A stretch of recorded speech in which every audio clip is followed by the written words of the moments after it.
Searching for greatness in a sea of the dying and shameless, a sea of the aimless. I don't wanna be one of the nameless. I'ma wake up with the mindset that one day I'm gonna make it, and I don't think I'll be fine if I don't break my limitations.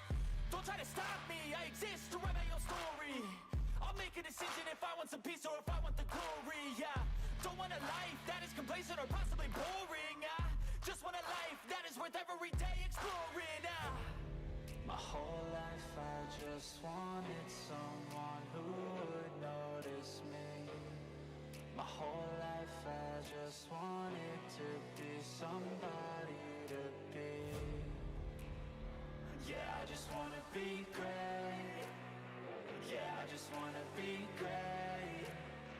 Yeah, I just wanna be great. Yeah, yeah, I just wanna be great. Yeah, I just wanna be great. Yeah, I just wanna be great. Yeah, yeah.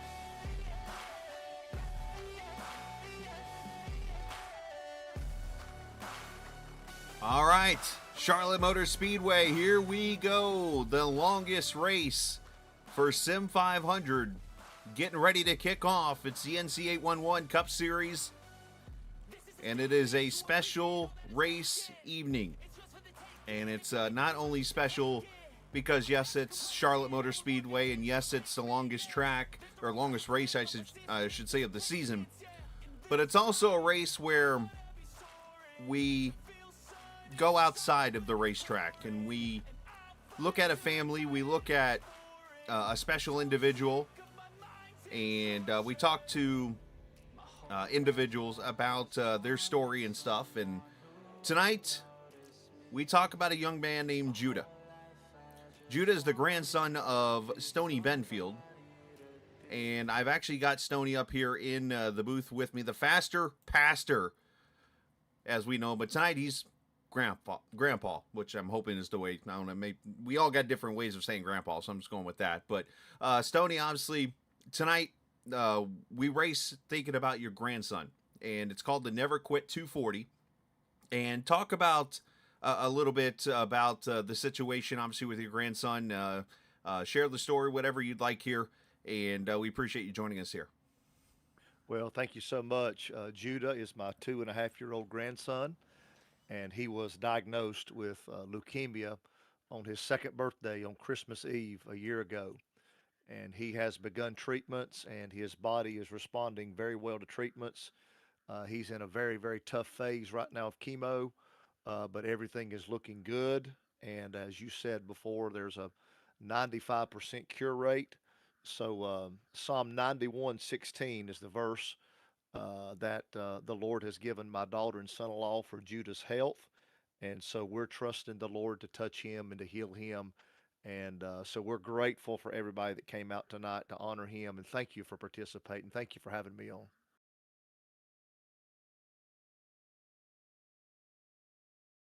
Maybe I should turn my microphone on. But no, I've enlarged it on the screen here to for people to see it here. We're going to have it up on the screen throughout the night, and that kind of thing. Is there anything, Estonia, that we can do to help, obviously, with the situation? Because I know it's not been easy. I know thoughts and prayers, obviously, things like that are the, I want to say, one of the many options we can do here. But what more can we do to help you, if any? Well, honestly, what you guys are doing tonight, just caring and having a race in his honor to encourage our family is really huge to us. And so we thank you so much. And the prayers, really, the Lord touching him is the most important thing, and that we want God to get glory out of everything that takes place. Absolutely. Well, hey, man, we're going to take care of you tonight. We're going to take care of Judah. We're going to race for him tonight. # never quit. And, we wish you the best. We'll try to get you up here during the race if we do. We got, obviously, plenty of time here tonight. I know you got to go qualify and do some other things. He's actually heading from the booth to the track to the stage, I guess, if you will. So, hey, best of luck here tonight, man. Thank you so much. Yes, sir. Absolutely. That is Stoney Benfield, the faster pastor, tonight playing the role of grandpa there for a second, but also, he's going to try to go get that 75 car in Victory Lane here tonight. And I've even tried to give the man some advice to try to help the man out, but I don't know how far that's going to go when it's all over with. But Kevin England obviously joins me. He's here tonight. Kevin, Charlotte Motor Speedway. This track, it looks like it's a symmetrical, if you will, quad oval track, but we have two completely different corners here. Yeah, there's just something special about coming home to Charlotte, and I live in New Jersey. Right. But I think every single person recognizes that this is the hub of the NASCAR world. And when you race this racetrack, you just feel the vibe. You feel the sensation. And honestly, it's a fun racetrack to race. You and I were talking about our past exploits here, and just I could see your smile through the microphone about how you felt about racing this racetrack. It's just so much fun to get down in the corners, drive up off. I'm sorry, I know there's the old Atlanta and there's Texas or whatever, but Charlotte, it's just something about it. It's a special, magical place, and I think we're going to see a spectacular race tonight. I think you're absolutely right. As we actually watched Tony Benfield make laps around the track in that Never Quit number 75 car. You know what's funny is when this track itself, the new version, came out, I actually kind of lost a little bit of faith in it. And what I mean by that is, like, I just struggled on it, not as good as I used to run on it. And then this car came out. And it was like it all came back to me. Last two 600-mile races I've run in 2 years, or last year, of course, you and I ran together. The last Sunday night finished third and felt like I had the best long run car in the split I was in.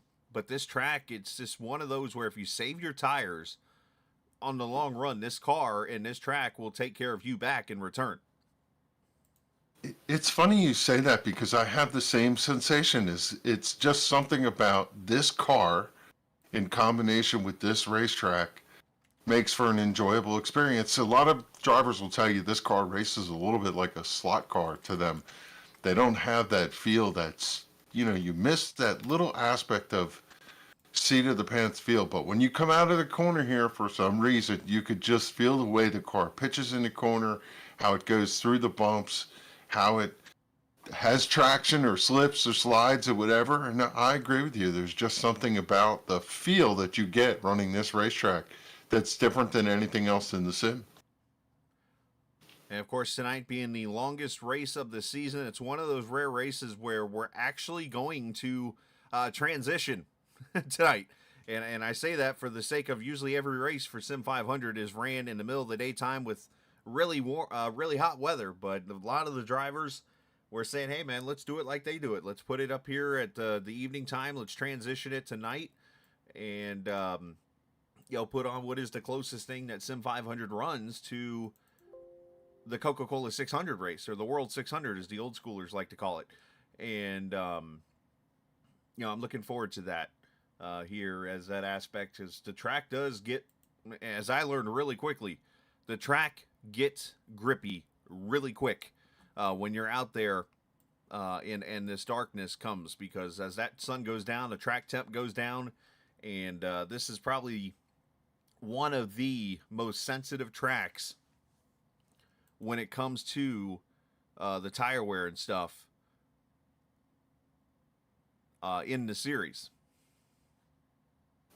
Yeah, and I love the sensation of racing from day into night. Of course, you don't particularly like, you're going to get over to turn 3 and 4. The sun's going to come in from behind the grandstands. The track almost turns golden yellow at times. And the other thing that's a sensation at this racetrack at night is the darker cars don't show up well against the pavement. So for a long race, it's a technical race. You have to be on your game, up on the wheel all the way through. And I think, again, there's just something, I don't know how to explain it, about this racetrack that these drivers themselves, us notwithstanding as broadcasters, enjoy. And I'm going to make a bold prediction. If we make it to about lap 40 or 50 through this, we're going to have green flag all the way through, even though it's going to be one of the longest races of the year, because I just feel like the drivers are so comfortable here.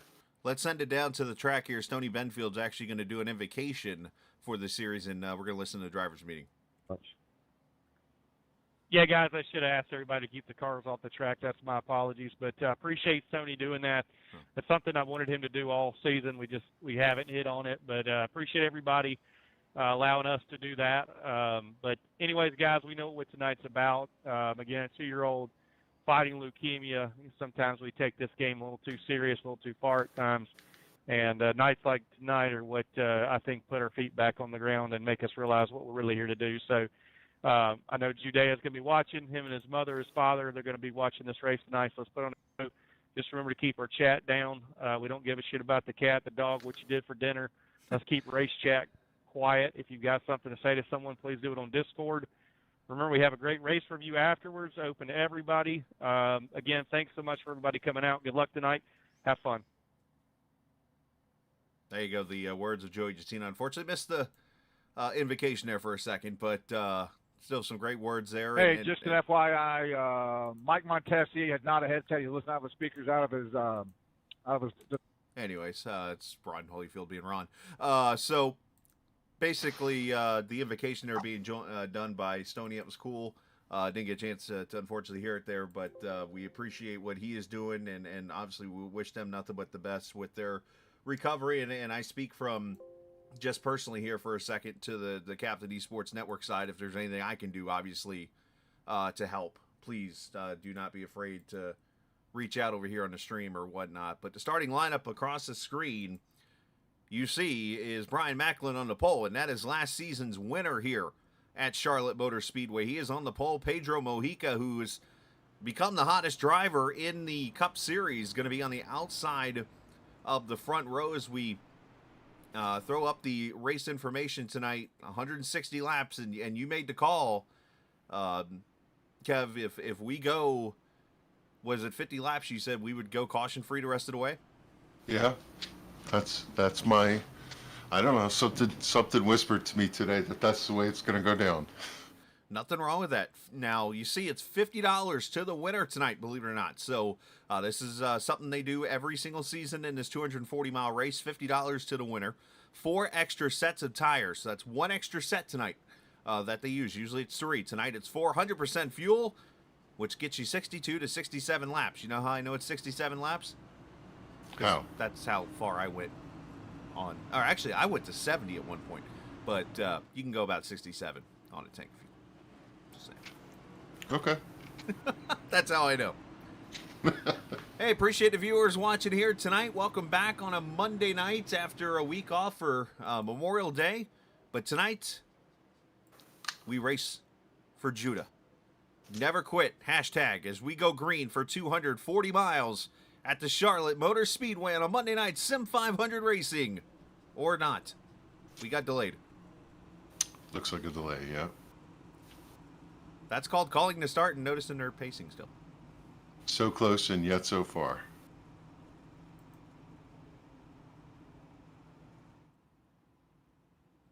You know, we talk about Judah's situation and so on. I work for a pharmaceutical company, and we make medicines for serious unmet medical needs and diseases, leukemia being one of them, all kinds of cancers and so on. And one of the things that we talk about every day in our mission in life is to work for patients and how they matter and making connection one at a time and, you know, life-saving medicines and so on. And the industry as a whole, pharmaceutical industry gets a bad rap, but hopefully, you know, the passion of the people involved, the doctors, the medicines, the clinical trial, nurses and investigators and all of that, the entire medical system, it roots for people like Judah and, you know, whatever anyone can do to support that for anyone. We all go through our trials and tribulations in life, and when a race like this is tied to special thoughts for an individual person, it makes it all that much more connection for me and anybody else that lives with people who have their problems. And, you know, all you could do is just keep hoping that things turn the corner. As we go green, I have Judah in my thoughts, and, you know, let's have a great race on his behalf. Absolutely. Green flag is out. Brian Macklin, Pedro Mojica on the front row as we start to transition into the nighttime. As you see the sun already setting, our cameras tonight presented by TrackCams22.com. You can check them out online on Facebook and in the iRacing forums at trackcams22.com. As you see already, Macklin sliding up the track. That right there is going to be a big factor. I have said this and will continue to say it. If you can paint the bottom line in 3 and 4, you can win this race. You see Pedro picks up where he left off, Yeah. right? Trans Service Camaro out front one more time. The number of laps he's led this season has just been astonishing. Back here, kind of 2-3 wide. Doy Woods there to 28. Chad Coleman to 38. Joey Jatina to 14. Back around the, 12th, 13th, 14th positions. So, for those watching on the stream, you're going to see a link that I'm posting out right now. That link is something we're going to try out tonight. If you have multiple screens or if you want to see the timing and scoring that I am looking at right on my screen, right off the app that you're seeing right here on the screen, the SDK app, you click that link right there and it'll open it up. You can modify it however you want to see it. If you want to see where people are running, what their iRating is, yada, yada, yada, it's all there for you to modify. So click on that link. You can open it right up on another browser screen while you watch the broadcast, and you can see where everybody runs right there on the track. So something I want to experiment with, something we might do into the future. So there you go. My gift to you tonight. The only thing I can't do is like send you a direct message or something.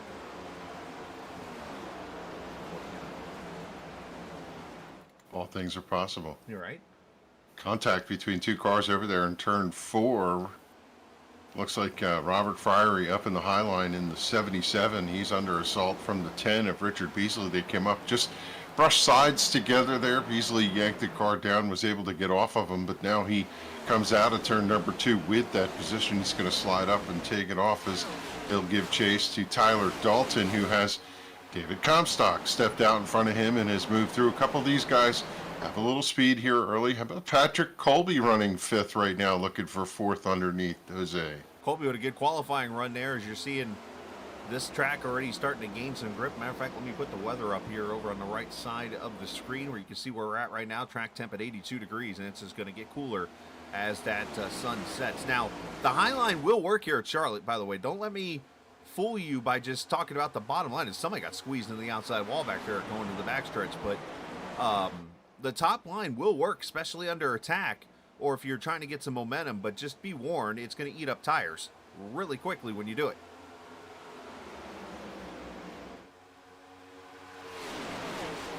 So I think these drivers will kind of settle in here. Some of them will drive up. You get such a good run, Chris, on some of the cars that you can't help but want to pass them when the draft brings you in, but every single driver understands long race, not a lot of set of tires, need to take care of the car, and it's early. Night's going to transition soon enough, and the grip on the racetrack's going to change, as right now temperature at the track is 82 degrees Fahrenheit, and we expect that to drop through the night, which is pretty cool temperature track-wise. So I think they have a reasonable amount of grip. It's not like middle of the day where they're slipping and sliding here at Charlotte. Another thing I'm going to bring up too with this setup is shifting, because shifting is a possibility, especially the longer you go into a run here. In this corner right here, 3 and 4, they're going to have the sun. Oh, don't go there, EJ. But there is the sun right there, and then that is a more tighter radius of a corner than turn 1 and 2 is here at Charlotte Motor Speedway. So you could see more on the long run here. I kind of stalled there for a second to see if EJ is actually shifting. But you could see more shifting happening during the long run in this race, as we were 8 laps already in, and we have a new leader, by the way. Don't want to miss that. Pedro Mojica has jumped to the front as he's gone around Brian Macklin here. Nelson Rivera, Jose Gonzalez, and Patrick Colby, your top 5.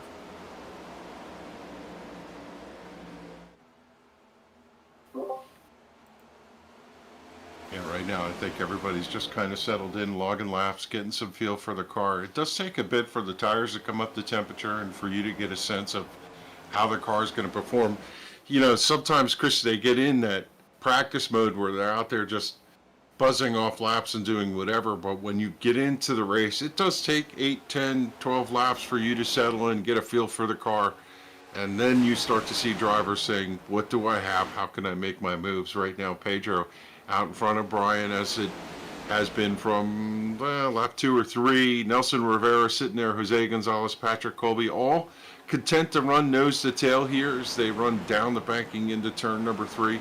And we have to talk about the character of this racetrack. Different bumps, different exits coming up off the corner, whether you cut the apron in the front or run up to the side. There's so much difference in lines that you can choose at this racetrack, the seams and other things. It all plays a factor into tenths of a second while getting around this raceway. It does, and this car can get very tricky. They're going to get real tight throughout this race as we ride with Stoney Benfield here.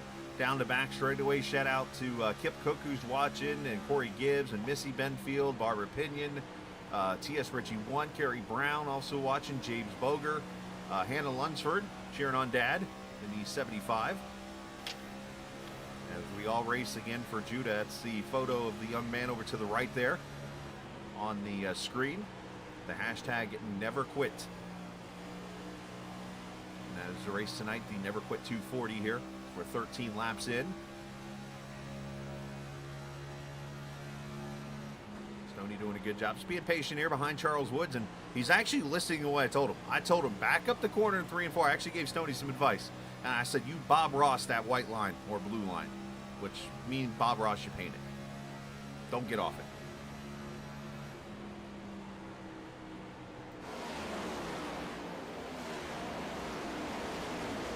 So 14 laps in, Mojica with a 0.2 of a second lead over Brian Macklin here early, as Pedro, as you mentioned, starting to kind of get his roll on here on this Cup side. Dominated the last time we were at the at Darlington Raceway just a couple weeks ago. Yesterday in the Grand National race from NC811, he actually started in the back purposely. He said he wanted to start doing that a lot more on that side of things. And, well, of course, the race went caution-free. Yep, at Darlington, of all places. And he finished third. Little Josh Parker action for him? Pretty much. He said that, you know, some of the best people in iRacing are good at passing in traffic, which is very true. I mean, you got to learn how to pass. As we watch Casey Duncan here look to the outside, don't hit Stoney. Casey, I know what Facebook channel you're in.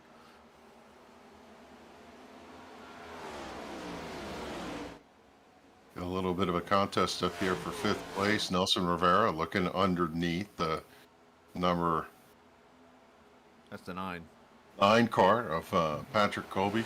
Sorry, I had a brain lock there for a I knew who it was, but you know, then decided it wasn't worth it. One of the things you have to do, Chris, is pick and choose your battles right. You could get alongside somebody and then run a couple laps. It kills your tires. It stalls your run. It allows the drivers to come up through. You'll see some, pardon me, polite action going on where someone will run up to another car, and then when they show a nose, rather than fight the situation, let them go.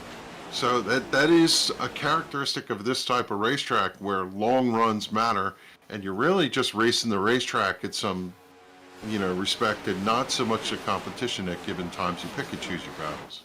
And that's, you know, it is easier said than done, and it's a very great point to say, as you see now Nelson makes the move to the bottom, because Nelson's already lost like 2 spots. He was running third for a little bit there, and now he gets the inside of Colby, and Colby's going to let him go here, live another day, and Beasley dives it in there now, so Colby, unfortunately, is going to lose probably 2 spots here with that momentum.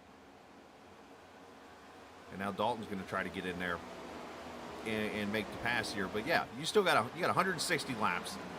You're looking at least a 2-stop race. I would not be surprised to see it become a 3-stopper.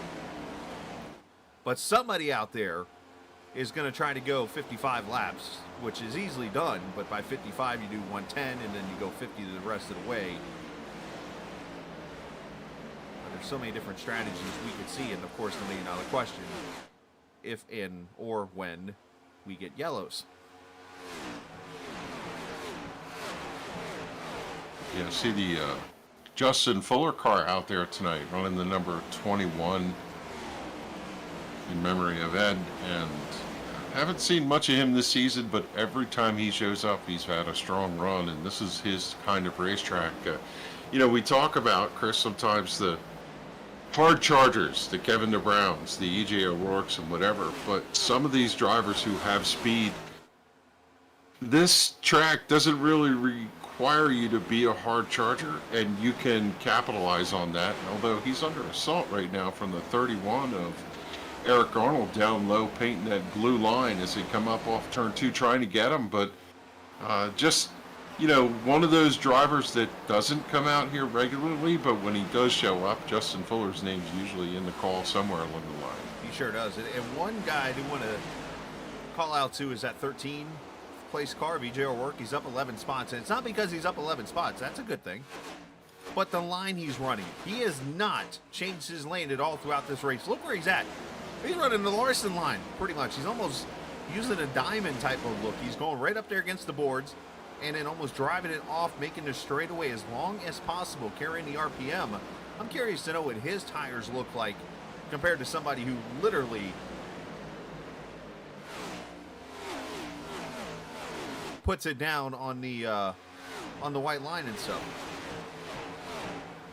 You know that we were in the channel discussing some of the dynamics of practice with the drivers, just trying to get our reconnaissance, and we heard the drivers talk about the different aspects of approaching this racetrack and how they attack the corners. Some drive in deep, drag the brake, let the car roll through, and then drive off from the center.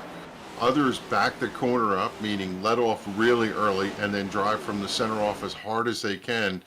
And you can, if you know how to feather that throttle the right way, just drag the brake if it's worth, run that high line and do okay with it. And some of these drivers, they love running up against the fence. I love it. It's something I get used to. I mean, the obvious thing you want to do is run the bottom.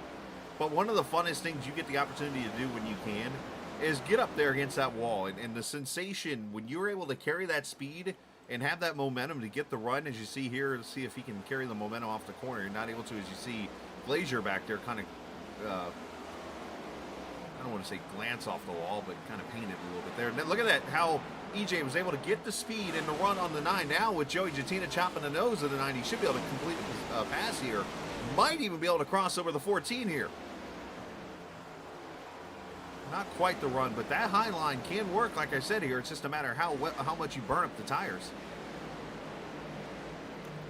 Yeah, I think we're starting to see the comers and goers at this point.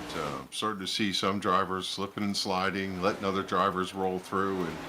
And, every lap as we look out, somebody ducks underneath and is able to execute a pass. We've got side-by-sides coming up off the corner. The best place to execute a pass here is wherever you want. Because you can run in lane. That's another great characteristic of this racetrack. If you pull low coming down the backstretch and you show a nose, most drivers give you that inside lane. They'll run side by side with you and not be concerned about it. Battle for second. Jose Gonzalez has got the inside of Brian Macklin here. Kind of racing tight on each other here. Jose slid up a little bit in 3 and 4, and he slides up again in 1 and 2. Very easy to do here. It's going to open the door for Comstock here. Let's see if he goes 3 deep or not. Nope, decides to. Well, he almost went to the top side on the 26 there, but great move there by Jose to protect. Now he's going to go topside here. So Jose not settling in on second here. He wants to get the run he can. I'll tell you, we got great bottles all the way through. There's somebody down in the grass Eric every Arnold. front stretch. Oh, and that, remember, that's carpet. That's turf. You can kind of run down in that red area where the track is painted, come across the grass if you just keep the wheel straight. Not the preferred way to go, but in the past that would be total treachery. But here in this thing, if you do get bounced off. Sorry to cut you off there. Jose Gonzalez almost pulled a slider on Macklin, but Macklin kind of let him have it. So Gonzalez moves to second, and you heard him shift up the 5th gear right there. As Gonzalez goes to second into turn 1, Comstock's going to try to steal third, so you wonder if now the right front tire and the tires of Brian Macklin may be falling off a little bit here. And you hear Gonzalez shifting both sides. Yeah, 30 laps in, this is about when some of the tires give up if you ran a little too hard on the outlaps. And, the other thing is some of the drivers will realize as they split this race up into whatever number of segments they want, that it's time to go. Let's use the rest of these tires that we have left in anticipation of that first either green flag pit stop or caution that's around the corner. So that's all going on. And then back here in the, well, I don't live anywhere. I mean, my in-laws lived in Concord for a little bit, so I've learned a little bit about the state of North Carolina and about some good barbecue in that area. But the other thing I learned is I-77 traffic stinks. We'll put it like that tonight. This looks like I-77 traffic over here in the middle of the pack. Yeah. Yeah, there's no doubt there's a lot going on there in the middle of that pack, right, as drivers are trying to claw their way forward. And Richard Beasley about tagging the outside wall there. You got Josh Parker in that really cool-looking red, white, and blue Haas Automation Ford. Then you got the always beautiful Davey Allison car of Doy Woods there. And then everyone else. Tell you a driver who could use a good run here and is starting to show one early on. He's just encountered a bunch of really fickle races lately. Is Chad Coleman, currently sitting there in 8th. The Tap Out Tuning Camaro has cleared the pack, has clear racetrack in front of him. And, you know, one of the things that drivers do talk about, again, there's so many different aspects of running this particular racetrack, is clean air. And when you're in this position where Chad Coleman is and you got a lot of racetrack in front of you, it will help your tire wear and help you just kind of find your place. Sometimes drivers like to leave a gap in front of them. He's not going to have much choice here. He's got the 41 buzzing him on the outside there. EJ O'Rourke coming through. EJ's come up 15 positions since the start, and he is on a tear here early on here at Charlotte. Yeah, he's not the biggest mover in the race. Biggest mover is the obvious Josh Parker. Well, how about that? O'Rourke with a slider off the bottom. And then crossover by Coleman, dirt track-like moves. Where he cross the street? Yeah, and if you're Coleman, you try to decide, well, do I take the run I have? Well, you know what? Look, I got the momentum. I'm going to use it. Why not, right? He's not killing his car doing it, but yet he knows EJ's not going to, he's unrelenting. You know what? I want to bring up something here as they come around turn 3 and 4 because I'm starting to see it. One of the biggest things on iRacing only, you do not see this in real life, I don't think. But here at Charlotte, and it seems to only happen at Charlotte on iRacing, is you feel like on the back straightaway that you're driving in the air. And what I mean by that, watch these cars down the back straightaway if you get the right shot here. You're going to notice they dance a little bit. Yeah. And for some reason, it seems like you're almost doing everything but spinning the tires down the back straightaway the whole entire time. I don't know what kind of physics it is or what it is about the track, but I've learned to teach myself, especially in a truck when I'm racing here, I will straddle the white. I will literally give a little bit of space off the wall and run the white line, the first white line coming off of 2 here purposely. That's fine, yeah. Because the car will move around. Yeah, it almost feels like a kite in the wind. We've described that sensation where the car just kind of dances, almost like a restrictor plate style track where the car, you can't just hold it straight. The car doesn't run that way. It kind of wobbles all over the place. There are some bumps coming up out of 2 that contribute to that. Most of the bumps in the entry of the corner, down low, hugging that white line. I mean, there is character all the way around the racetrack, but you're absolutely right. The way the car rides down this backstretch, it's not like you're going to get groceries. You really have to pay attention. Aaron Thomas brought it up well, and I think he's right. He's onto something there. It's a glitch potentially in the physics of iRacing that's caused it, but the problem is it's been there for a very long time. David Comstock outside of Macklin here as Macklin starts to kind of fall a little bit here as we continue to work our way into the twilight hours. Let's step away for a quick second. Let's hear from our sponsors, 811, as you're watching the Never Quit 240 as we race for Judah. Sim500 on the Captain Esports Network. If recent storms have caused damage to your property, contact 811 before you begin your cleanup. Buried utilities around uprooted trees can make a bad situation worse if those lines are not located before digging. Electric, natural gas, and internet lines are everywhere, and knowing where they are is the safest way to start any digging project. Call North Carolina 811 by dialing 811 or by using single address ticket on NC811.org or the NC811 app.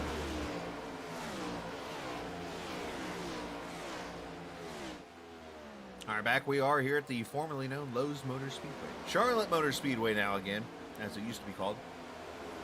The house that Jimmy Johnson once built, as they said back in the day, too. It's actually the track that Curtis Turner helped build back in 1961. As we are racing the Never Quit 240 here. Always remember, call before you dig. Thanks to our sponsors, 811, for being a part of not only the Cup Series here, but the Grand National Series that you can watch on Sunday nights, and we invite all of you to come join us. Next week, we are actually here at Charlotte for Sunday night's race. Cup Series will be over in Gateway. So we have reached that part of the race, and I've come out with my own term for this part of the race. If you look at the track, especially in the part where there's no lines at, this is what I call the 8-bit portion of the race. And what I mean by 8-bit is when you're out there driving, it looks like you're racing on like an old Nintendo racing game. Because of the way the track kind of almost looks 1D.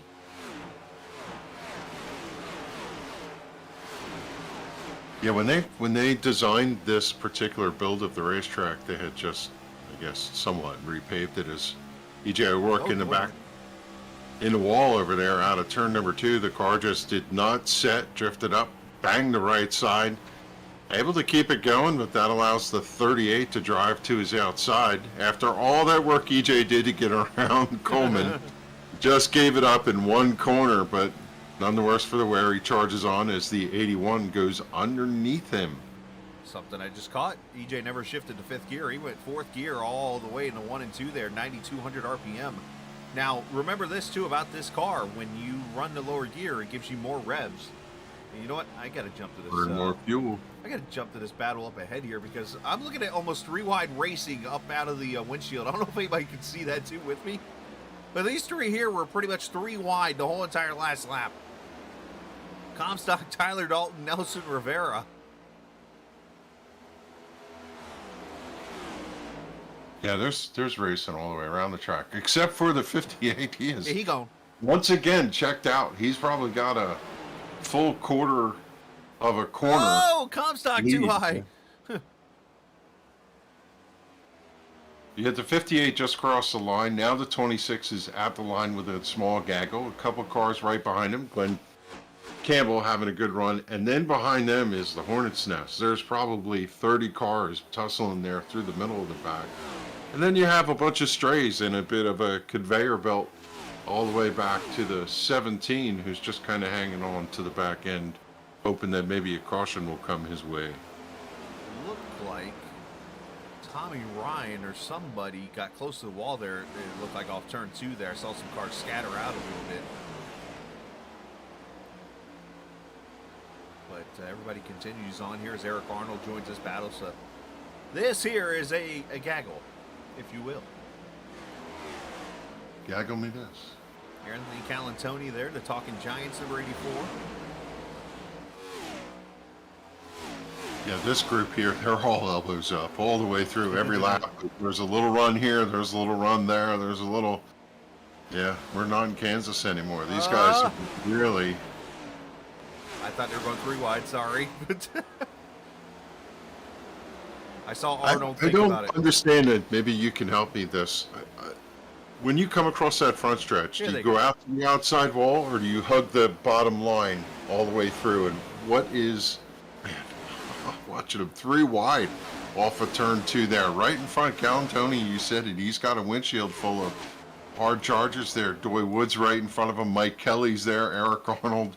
And Joey Jattina right in that mix. Boy, they are really scrambling right in that mid-set for about 13th position. Let me answer your question by saying this, okay? We got to look at one of the things that a lot of fans don't get a chance to see this in this car.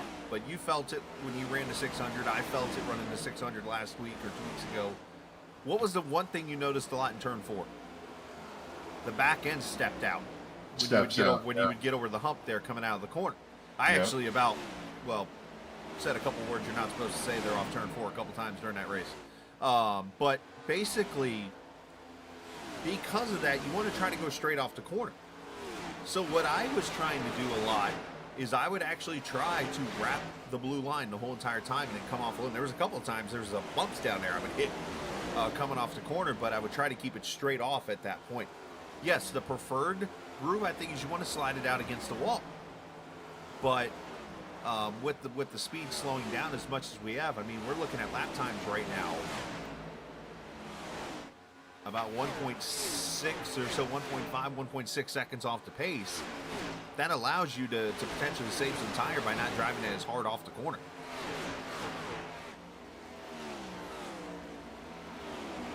Stroke TV watching, cheering on the music. Oh, Calatoni almost in the wall. You always feel snug, though. That's the one thing. I don't know how to describe that. And no other racetrack would you drive the car down all the way through and let it take a set in the middle of the corner underneath somebody.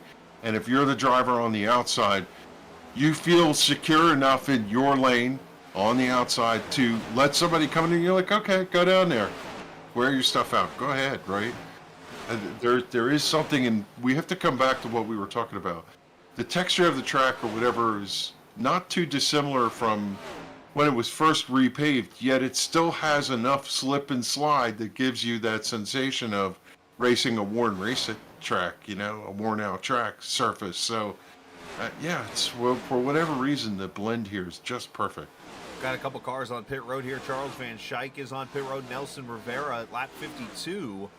So here we go with some pit strategy going on. Who's the other car here? Kevin Stone also on pit road. So 3 cars in here early. And here's another underrated part. Right about where that yellow line starts coming off pit road, somebody's going to hit it, and I'm going to catch it when it happens. You don't see it on the game, but in real life, there is a manhole cover sitting there. Yeah. You hit it here in iRacing, though. You don't see it, but you hit it. And Kevin Stone, did he just beat me to it? Spinning over in one, and the caution's coming out. Ka-clunk. Did he just call it? Did he just literally do what I said? Not to do. Really close, right? Oh, boy. Yep, right down there on the beginning of where that yellow line is. It's right there. I think you got a little. Oh yeah, you're right there. The back end, bottomed it out. Yeah. You go ba-boom, ba-boom, ba-boom, and off you go. And into the inside wall and goes spinning right on cue. And that thing, I mean, you know when you hit it too, because you just feel it in the car. Yes, you do. Right? Yeah. And you always forget it's there. That's the one thing I remember seeing coming out of a pit race with Tyler Dalton in front of me and having him hit that. Even the veterans forget that it's there. So who did not want to see that yellow? Pedro. And the guys that just pit. They'll probably stay out. Rivera, Van Schaik Rivera is really going to suffer after that one. As the leader's going to come to pit road 45 miles an hour. I think everybody would be kind of happy with this, right? That's a reasonable play to get your tires. Oh, yeah. Perfect time here. You can get a good tire check. Take a little bit of a breather. Take stock of how that first run went.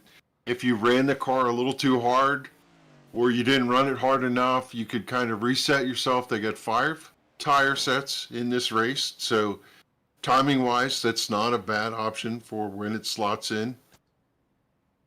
You were slip sliding away. It's time for tires. Rivera has gone around over here in turn 2. Woo! We're wrecking under yellow. Careful, careful. Wow. Mojica wins the race off pit road, by the way, but obviously we got more drama. And I'm thinking, was Rivera the lucky dog? And then maybe he was trying to get slowed down. I don't think he was the lucky dog. Although I wasn't paying attention as to whether he was on pit road or not when the caution came out. Well, he's coming back around, so obviously he's going to be back on the lead lap. But now I'm reading something of an issue for Brian Macklin. Oh, Macklin hit the cover.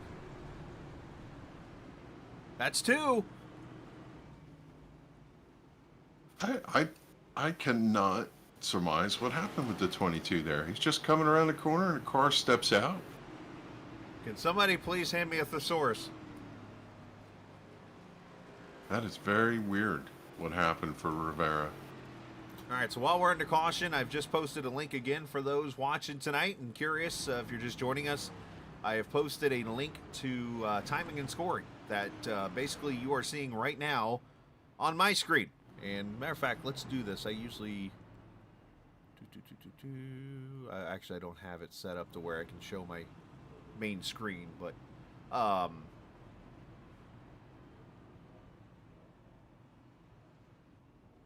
But yeah, either way, you can see the timing and scoring exactly what I'm looking at on the screen, except you can modify it your way and see where everybody's running in the race, what's going on, and so on and so forth, how long their pit stops are, and all that good stuff there. So make sure you click that link there. But it's, I think it's a good opportunity. Let's go check in on Stoney, and let's bring him up here and have a little chat with him. Stoney, you there, bud? I am. How you doing, man? We're good, man. How's the racing so far out there? I caught you a couple times and looked like you were doing exactly what I thought you would probably do, and went down there just painting that blue line and just logging laps. Yeah, I'm just taking my time back here, man. Just taking it easy, and I think my son-in-law might be in the Discord if you want to talk to him sometime. He's in the waiting room, or he was. See if I pay attention. Oh, with that. Okay, I see. Yeah. So, Taylor. Yep, Taylor. Okay. That's Judah's dad. Awesome. Okay. Yep. No, appreciate that. We'll get Mr. Thompson up here. I guess that's his, or unless that's somebody else's name he's under. Okay. It's and Taylor. Yeah, be great. Awesome, man. Well, hey, best of luck. We're glad to watch you, and obviously it's been some fun racing here. Thank you, man. All right, Stoney Benfield. We'll move him back down to where he is. Which is that channel there. I'm going to pop down and see if I can get on the radio real quick with Rivera. I'll be right back. All right, so Kevin's going to go figure out the unsolved mystery. Somebody cue the theme. Isn't that, I think, what it used to be? The one guy that just had that really, like, scary, deep voice. That would just be in a trench coat the whole time. Some of you might have been too young to watch that show.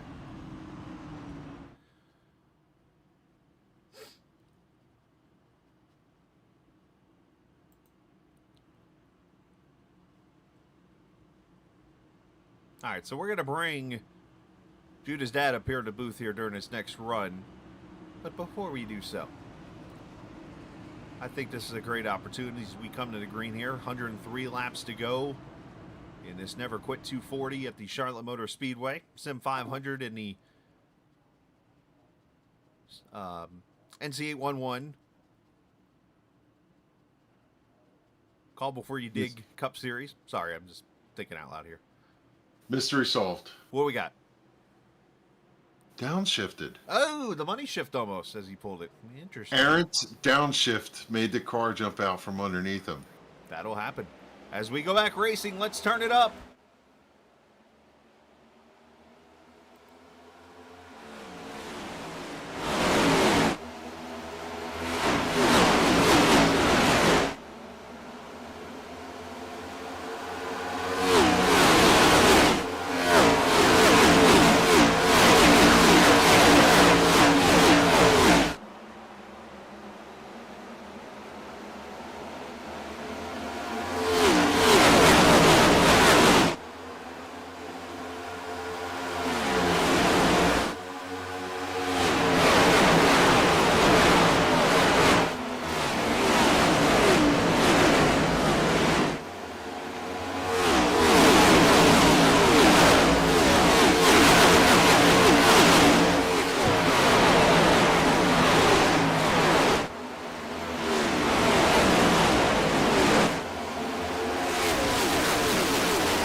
63. Oh, trouble over in turn 2, it looks like, as I come back on. Casey Duncan is in the... Oh, and he just got clobbered by somebody. Who's that? Casey Duncan, Mike Montesi, and somebody's up on the outside wall there. And that brings out the second caution. Now, I'm going to say this. I saw somebody on their side, a la Kyle Kirkwood at the Indy 500 just now without... Well, he had all 4 tires, thankfully. Montesi up there took the hard hit. Let's see if we can get a replay here real quickly. Is second caution's out. Casey's car's destroyed. He's going to need Surf Pro to come clean that car up. Oh, Montesi gets turned, or contact, I should say, with Jeff Ryan. Then he gets into Stoney. You didn't see that. And others involved. And then, yeah, there's Casey getting clobbered at the end by, is that Sigmund? In the 04, it sure is, so... Yeah. Yep. Right on cue, we watched Stoney get involved in that, and so Taylor joins us in the booth here. Taylor is Judah's father. Stoney kind of got a piece of that, it looks like. Hey guys, how are y'all doing? Good, man. How are you, bud? Good, doing good. Looks like I hopped on just in time for the action. I'd say. I mean, as soon as we pull him up to the booth, we watch E.J. O'Rourke go cutting the turf on the front straightaway and stuff, and now here we are here with the second caution, but... Man, let's talk. I know as a dad, obviously the biggest, and I can say this with a 4-year-old that was diagnosed with celiac back when she was 1, and trust me, that's nothing compared to obviously what your son's going through and that kind of thing. But just to understand that your child, at least at my time when she was going through the worst of it, which was before diagnosis, you felt terrible and just felt the pain that the child was feeling. Yeah. I can only imagine how much you were feeling it and maybe still feeling it today. Yeah, definitely that pre-diagnosis stage is worrisome.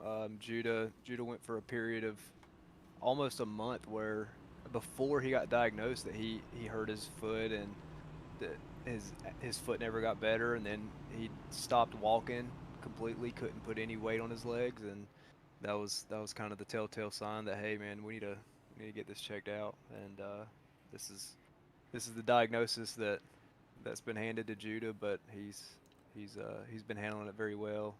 He's been a trooper for sure. Talk about the process, if you will, because is it very similar to an adult when it comes to an adult being diagnosed with a cancer like leukemia? Is it completely different? From what I understand, I mean, leukemia is a blood cancer. What they tell you going in is, hey, you guys don't know anything about this, but whenever you get through with this, you're going to know everything about leukemia. Right. So we know a pretty good bit about it. But yeah, they say the younger you are, as far as the treatment goes, the better off you are as far as how you handle it. And but as far as adult and child, as far as that relationship goes, they just say that the younger you are, the better off you are getting diagnosed with it, because your body, I guess your immune system just is ready to bounce back in there and knock it out. So, which is so interesting to hear, because we immediately think of how a child has, I don't want to use the word the worst, but obviously the least developed, there we go, the least developed immune system of any person. But yet, it's almost the opposite when it comes to this kind of thing, which I find interesting. But for those who just joined us, Taylor Thompson's the father of Judah, who we're racing for tonight, as we obviously continue to pray for the young man and talk about his treatments, where he is progress-wise right now. I know, obviously, Grandpa, a little bit ago, Stoney Benfield, he shared some positive news, and where are we at right now with the treatments and stuff? So they're doing a little 1-2 punch on his system right now, and he's getting hit with kind of the last worst phase that we're going to go through. Lots of chemo, some pretty hard steroids in his system, but once we get through this, we should be kind of in what they call the maintenance phase. That'll last for about another 2 years, just to make sure that nothing comes back, and they'll keep a close eye on him. They've pulled some bone marrow and done blood work out almost every time we go up there. So they're keeping a close eye on it, and right now things are looking positive. His blood counts are actually in the normal range, even though he's in the hardest phase right now. So we were able to go to church, and he loves going and hanging out with his friends and seeing them whenever he can. So I was gonna say, talk about the people around you guys, because I know obviously obviously Stoney is a pastor, and having the community and even the church there around you.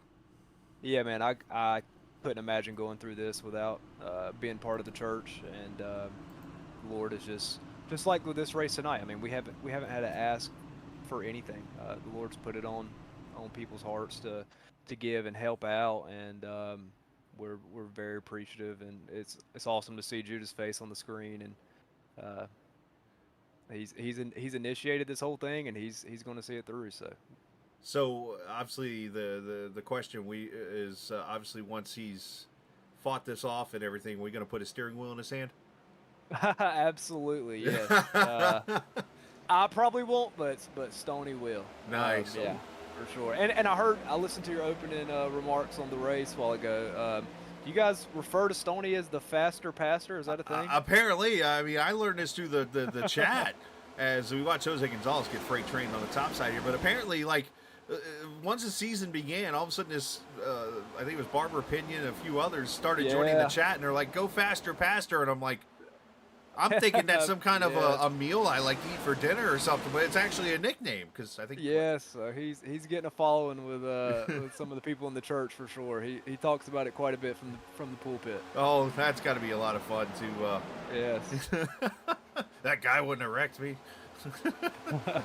Yeah, but looks like he got dispatched a while ago right before that caution, so he's I'm sure he's about to turn things on. We'll see. He likes to sit in the back and then surprise you later on. So no, nothing wrong with that. So talk about a little bit. Are you a big race fan yourself, or is it something you've kind of grown up with? I've got a little setup. Whenever Stoney started getting into iRacing, I bought me a little setup to race with him, and I seen he was struggling a little bit, so I hopped off. I'm gonna let him do his thing, and then I'll hop on there in a year or two after we get this situation straightened out with Judah, and we'll get back to racing, man. Yeah, it's a lot of fun. Does anybody warn you about the money? Go ahead. Go ahead. I was gonna say, has anybody warned you about the money you're gonna spend? Oh man, I tell you what, if it's not one hobby, it's another. But as long as I'm not spending it on something that would do me any harm, I think my wife would be just fine. There you go. Nothing wrong with that. Hey, well, we can't wait to see you on the track. That's going to be a lot of fun. And absolutely. That's going to be fun, especially when you get to see something like this and the way the graphics have up there. I mean, you see the lights are on now on the track. I mean, it's how long has it been, Kevin? About, 3 years now? Because I remember about 8 years ago, we were all like, man, I can't wait for this race to go under the lights and be transitioning instead of just straight night race. Yes. Yeah, very cool. Well, hey, man. To see the graphics and everything. It's there's a lot of adrenaline pumping getting behind that steering wheel for sure. With 40 other guys on the track. Becomes addicting almost. It's scary. Yes. Well, hey, man. Thank you guys for having me on. Yes. Absolutely. Now, we wish you nothing but the best. If there's anything we can do, feel free to reach out to Stoney and have him reach out. You're doing it right now. You're doing it right now. Thank you, guys. It's our pleasure, man. Hey, enjoy your night and all the best. Yes, sir. Absolutely. See y'all. You too. Taylor Thompson, that's the father of Judah, who we're racing for tonight, of course. Fighting leukemia, but not only that, he's winning that battle. Put it like that. So, as Pedro Mejica continues to just dominate this race, but not by a lot. He's only got about 1/10 of a second, but something tells me he might be just kind of backing his pace up to that 13, Kev. Yeah, that monster is looming large there. And second is a great run by David Comstock, just slowly, methodically picking his way through, doing what David does. Runs in that top 5 all the way through, puts himself in a good position to get himself a win at the end of the night. And if I'm Pedro, I don't think this is going to be a cakewalk. I'm going to be looking in that rearview mirror and watching that black car behind me. He's looking in a rearview mirror right now. He's seeing 3 wide coming out of turn 4 as EJ O'Rourke kind of slid up the track, opened the door for Mike Kelly, who about filled the gap. But thankfully, he thought better of it, and he picked his battles, as you spoke of earlier. And I'm sorry, that was actually Glenn Campbell in the middle, not Mike Kelly. He was on the bottom. Hey, you got some playos up here right now. You see the 38 of Chad Coleman's now to the top 5, and right in front of him, look who's come through. Josh Parker, always fast, and, well, we were talking about Justin Fuller, and he's looking to the outside here for second. Out into turn number 1, right up against the outside wall. I don't know that you could put a piece of paper outside of him side by side with Comstock. He's going to have second going down the backstretch. I think Fuller's kind of adopted off of the E.J. O'Rourke line there and kind of created his own little, if you will, monster. As he knows what's below. That's another car. Make sure you know what's below. Call before you dig, by the way.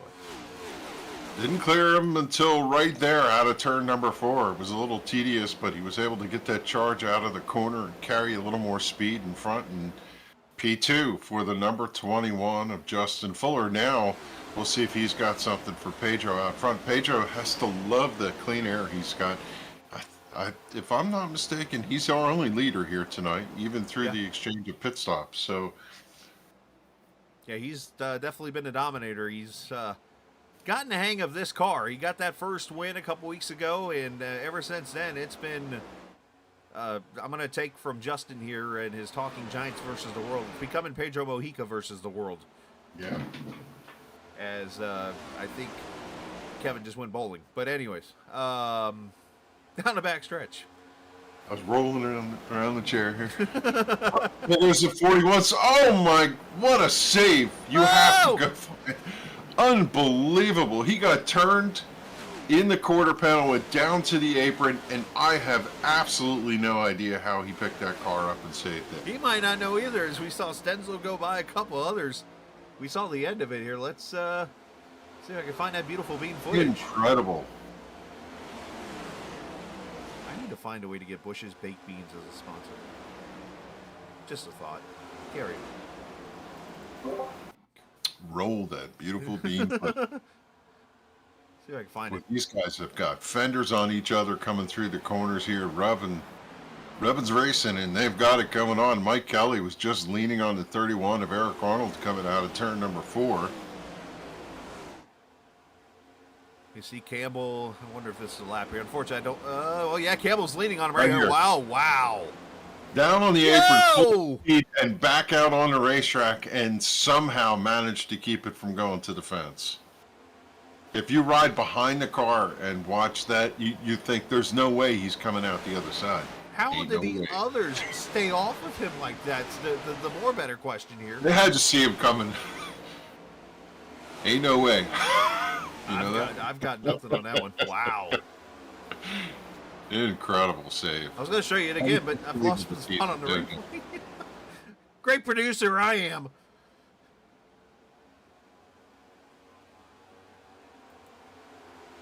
They're probably still going out of here. Yeah, they are. There's Steve O'Rourke. He's got Jose Gonzalez right there behind him. Mike Kelly there in front. Eric Arnold. There's Scott Stenzel slowly working his way up there through the field.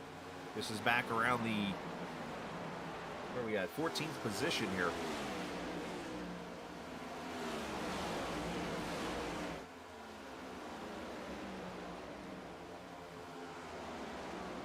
It's not been a Jose Gonzalez kind of night. He's dropped quite a few positions since the start, and just as, you know, he's shown speed all season long, but consistency has not been his play. And I'm not sure how he shakes that monkey off of his back. All right, so here's the save. So I found it, by the way. Let's show it again here. I want to go on board with, let's go on board with Campbell here. And I mean, because this is one of those, like, you make the contact, you're like, oh boy. You know he's coming back up. There's contact. Kelly scrapes the wall, so does Campbell, and Stenzel's like, thank you, excuse me, thank you. Grabs, what, 3 spots there off of 4. Yeah.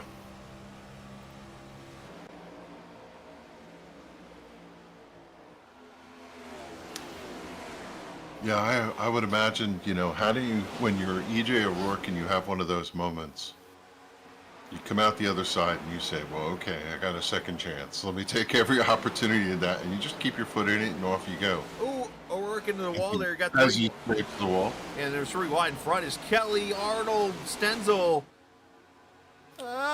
Guys. And EJ doesn't back off at all. He just drives himself up in there, and here comes the 22 trying to recover from his spin. Casey Duncan coming back out with a brand new car.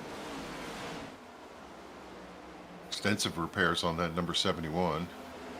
Now, now we got bump drafting into the corner. Put that on your bingo card. Through the corner. Wow.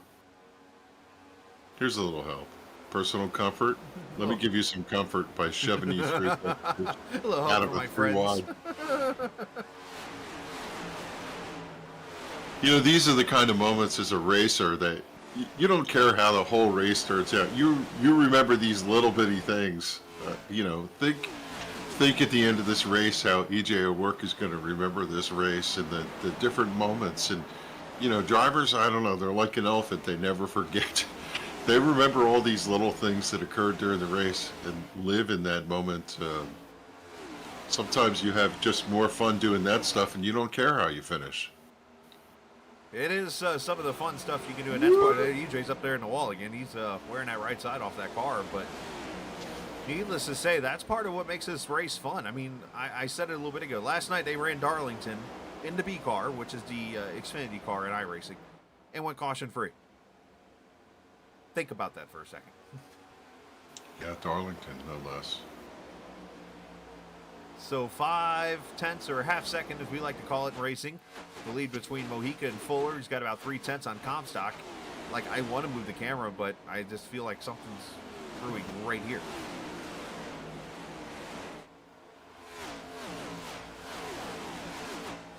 Calm for a second, maybe. We're going to step away a quick second here from 811 as you're watching the Captain Esports Network and the Sim500 Never Quit 240. If recent storms have caused damage to your property, contact 811 before you begin your cleanup. Buried utilities around uprooted trees can make a bad situation worse if those lines are not located before digging. Electric, natural gas, and internet lines are everywhere, and knowing where they are is the safest way to start any digging project. Call North Carolina 811 by dialing 811 or by using single address ticket on NC811.org or the NC811 app.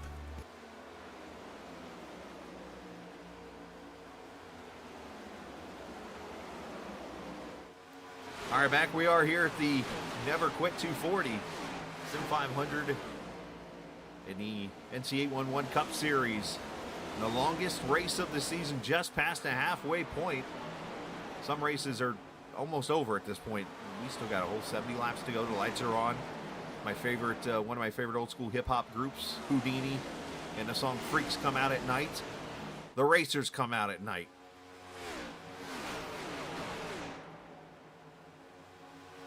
You see O'Rourke now starting to fall back. You wonder if he's hurt that car a little bit. You see Joey Gittina's gone by. There's Richard Beasley, Calantoni.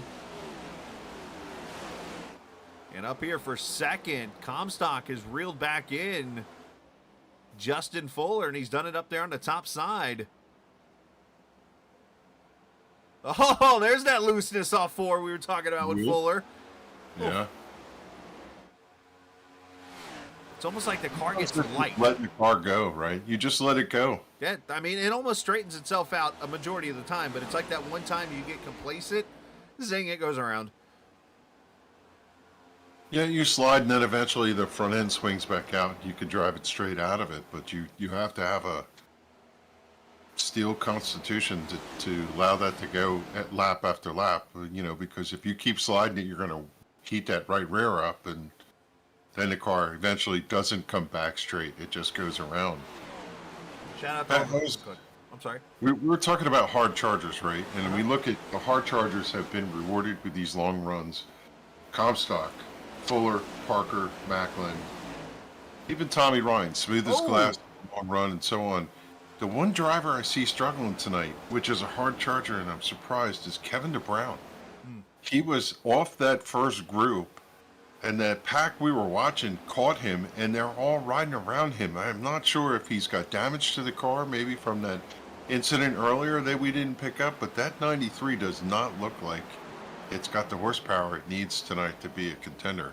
As we watched DJ O'Rourke, you heard me ooh there as you were talking. That was O'Rourke hitting the wall off 2 again, as he is struggling in that that 41 car. And there's Kevin up ahead there in the 93 car.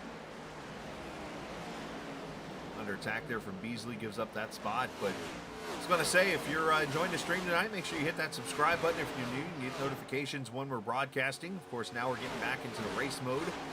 I'm just going to tell you this, that pretty much starting yesterday, you're gonna all but see me almost every night doing something on the stream now. From broadcasting leagues to the AI stuff I like to do to racing on Wednesday nights.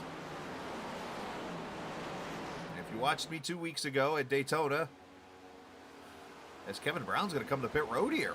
On the pit road, yeah. You know, I was just thinking as you were talking about, maybe he was doing a fuel play.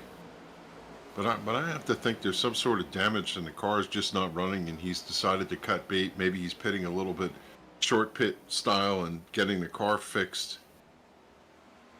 I see a little bit of damage on his right front. Maybe is that right there behind his wheel? I can't tell if that's damage or just the design of the car. Actually, it looks like the design of the car. He's got right sides, left sides now going on. 4 tires and fuel.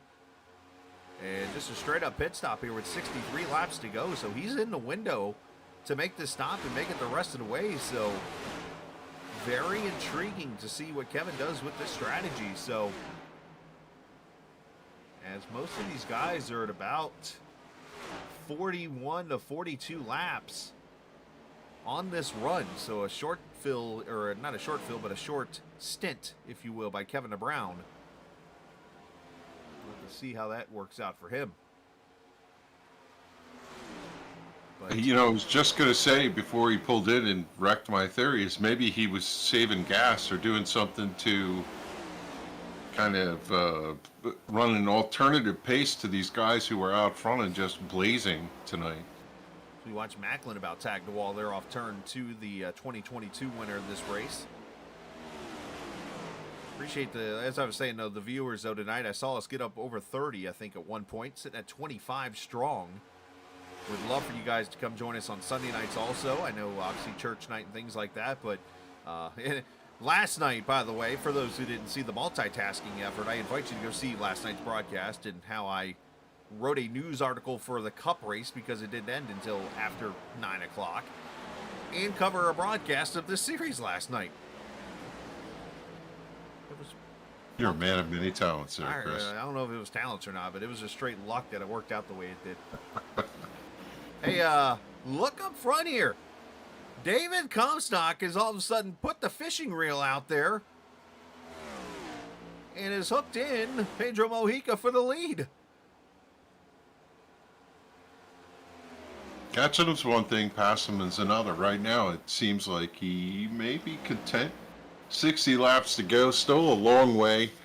No reason to get excited and run the wheels off the car. You can follow in his pit stops, and now I can make a play. There is gas mileage here. Oh, Pedro just put his Pedro side on in the the wall. wall. Oh, he outsmarted himself. Pedro tried to take the line away from Comstock, and he hurt himself doing it. Door down the backstretch into turn number 3, and it is David Comstock with the run down on the bottom, but Pedro didn't give up the fight. He's coming back on the outside. It's a dead heat coming down in the front with Pedro still going to lead that lap and wrestle away the lead as Comstock. It's one of those things where you do not want to overdrive the bottom, Chris. You'll just kill the tires on the car. So as he steps out turn 2, that's what I'm talking about. You put so much, you're right on the edge of grip, and he's going to settle back in and go, okay, another time. But how about that little stint there? That was very unique and very oh, Pedro got loose. He might lose the lead here. Yep. He got what? You know what? What a line by Comstock. He was up high in 3, and he brought the car all the way down off turn 4. And how about, you wonder if Pedro hurt his car with that contact to the wall, but David Comstock to the front. I was about to start singing Follow the Yellow Cup Car, but he said, no, I ain't following, I'm passing. Yeah, Pedro's car just did not set in 3 and 4. Went up high. He had to lift a little to keep the car out of the wall. I'm sure he didn't want to tag it again after finding it in turns 1 and 2. And just that little breathe of the throttle is what I perceive allowed the 13 to drive off. And now look at the lead he's pulled. He's got 8 to 10 car lengths as they enter turn 3. And he's got a couple slow cars out in front of him, too. He might be able to sniff the draft off of the 0-4 car out in front of him in a little bit of time, which will also help him draw away as Pedro slips back a little bit. They still have a monumental gap, though, over the number 21 of Justin Fuller, who's running in third. What a great pass. You saw it on the replay there. Our Comstock just kind of dropped it to the bottom, and then Mojica got loose off the corner, and it allowed Comstock to clear for the lead. As you mentioned, they got 2.5 seconds right now on Justin Fuller. Tommy Ryan has moved up to the 4th position. Josh Parker up to 5th now. And let's check in on the faster pastor as Corey Gibbs checks in there on Facebook. There is Stoney. Stoney is in the 25th position as Scott Stenzel comes to pit road, so we're starting to see some pit stops here. Stoney's doing a good job. He had a little bit of damage there as Taylor mentioned when he came in there. He kind of got hit in the door a little bit with that last caution, but I don't see any damage at all on that car.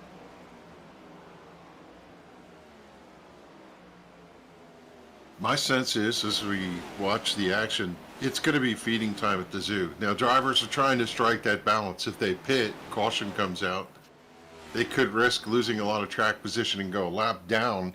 But I suspect that we're going to start seeing drivers, because they're within the window, they're going to want to take as much advantage of splitting the difference and getting the most they can out of a fresh set of tires. And I suspect that some of these mid-packers are going to come in and see if they can grab a little track advantage here as the 91 of Wesley Donaldson is in here on lap number 108. So 108, he comes to pit road. Myrna Gonzalez, appreciate you watching. Cheering Mr. Jose on. And I want to go back to the 600 for a second. When I ran that race, again, I went as long as I could go on fuel. And I did that purposely because I wanted to have fresh tires for the long run. And plus, actually, believe it or not, the longer you went, you could actually cut off a pit stop. You could go almost 65 to 70 laps on a tire set here and fuel. The problem here is with 51 laps to go this time by, is I feel going long here is going to put you in a spot where you don't have many laps to catch back up. So I feel like here the window is going to be a lot tighter. As now the Kevin Stone, I think, was on pit road there for a second. I don't know if he's having issues or what, but so I don't think you're going to see people run this stint all the way out, though we're seeing cars right now at lap 54, so you still got another. Oh, whoa, Eric Arnold, that almost was bad. Arnold and Kelly jumped the pit road. I thought they were going to get run over. It was watching the scoring monitor, saw the 44 of Glenn Campbell kind of slide up and around, and I wondered what was going on. Really, the drivers were jockeying to get to that bottom line so that it could pit. And to your point, it's awful tight over there in turn 4. So drivers drop literally right off the racing surface and try to carry as much speed as they can to that line without going over. Pedro Mojica to pit road, and that was a pretty good entry on his part. See Steve Ritter in that 16 pulling off pit road is the 58. Gets her all the way down to pit stall number 2. And slides into a stall and almost goes in too cautious. You saw him kind of goose it to his pit stall. That was interesting. We'll have to keep an eye on that. As now Comstock comes to pit road. So obviously Pedro bringing the leaders down here. 15.3, but I wonder how much that little burp of the throttle. Oh, don't. There's that cover. Pedro did okay over it. And now you start to see some of the middle pack to front runners dropping in here. Once they saw Pedro go in, a lot of them probably take note of that. They could see it on their scoring pylons, and I think this is going to be it. We're going to just see pretty much the entire field over the next number of laps come in. As you see, a 14.7 for Comstock. Good stop, but one thing, I want to look at this stop again from Pedro because I want to see first things first. I want to see where, oh, Comstock got close to that blue line. You can't pass that line until you get to right about there. There's a cone over there. And he is going to clear Mojica. But I want to go back. Let's watch Pedro here as Tyler Dalton comes to pit road here. Watch Pedro enter a stall right here. That little goose right there, he kind of jumped forward a little bit. It's almost like he felt he entered too shallow, got on the brakes too slow. And I think that little bit might have just hurt him. And yes, I'm kind of nitpicking him there, but that's the kind of pressure he puts on himself, I feel. Well, inches on pit road mean foot and miles on the racetrack. So, yeah, you do have to be extremely critical as service for Gerald Livingston here on lap number 115. We see the 18 of Bentley Glazer coming in and the 30 of Brian Macklin. So how much of a difference did it make? David Comstock going into turn 3 right now. Pedro Mojica entering turn 3 now. 3.5 seconds separation. So that pit stop definitely hurt him. So now you get to the part where you wonder who's going to try to maybe stretch this out a little bit. And one thing I'm not going to rule out, and I say this because we're in that spot right here where strategy is going to come into play. If a caution comes out in the next 20 or 30 laps before we get to the end of this race, 2 tires becomes an option. Yes. You don't say that often here. But got the 10, the 11, and the 12 all on pit road. Lap 115, Beasley, Hollifield, and Simley. Roy Woods also in, Van Schaik, Robert Frary.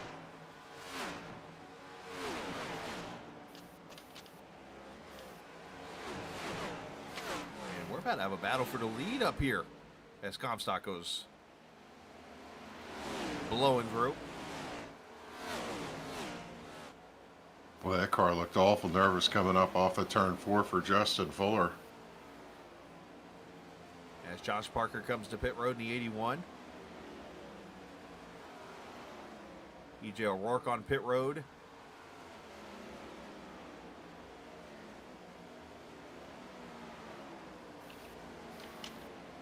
Now, one thing I don't know if you're going to see necessarily in this race that you could see at other tracks, especially when it's very slick out, is short filling of the car. I say that because the car already is pretty tight. The way the setup is here on iRacing, but so obviously if you put less fuel in it, that's the cover. Josh got it, but saved himself. It tightens the car up. So you got to be very careful with that kind of move in the race. So I think no matter what, and at least I told myself that when I ran the race a couple nights ago, it was I filled up the tank every time. I didn't care what lap I was at because I wanted to make sure that there was not a weight problem. As Tommy Ryan comes to pit road, Chad Coleman on pit road.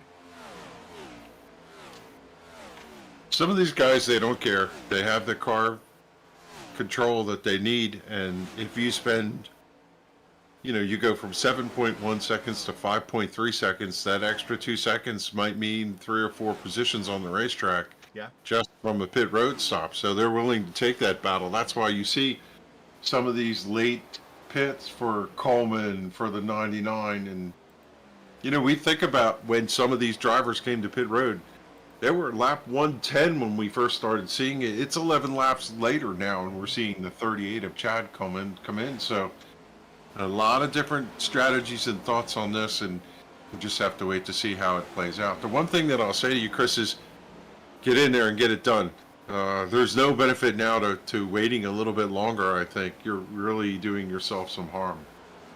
As we see the leader peels off. No, I think you nailed it, and I think you're absolutely right here. But I would not be surprised if somebody like Nelson Rivera, Patrick Colby, Charles Woods, who's up there right now, even Kevin DeBrown, who's going to end up second after this. Kevin obviously pitted about 27 laps ago. Rivera and Colby could be the guys that run this tank all the way out and try to get a caution, because you're at a point now too. If you run this run, or if you get this run to go long enough, it'll bring those other cars back to pit road. As here comes Rivera right now to pit road, so Patrick Colby's going to lead some laps.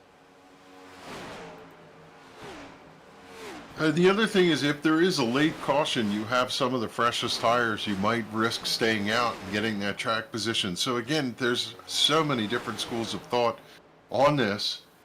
As Patrick Colby picks up the lead, Justin Fuller, we'll see where he nets out. He had such a big lead, but he was running third prior to the pit cycle. And where will he be in relationship to Comstock and the 58 of Mojica if we go back and reset the clock? And there you go, 4 tires and fuel, 15.3 for Rivera. And there's Colby in the middle of this hornet's nest right now. A bunch of green cars around him.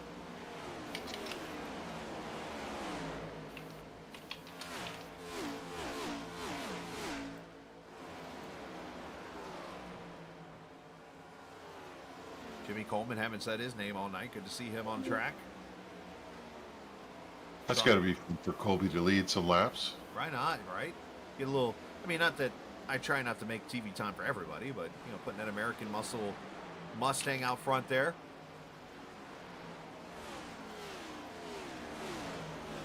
And this is somebody who's running this run all the way out. So 64, he should be able to go. I mean, he could probably go another 5 laps.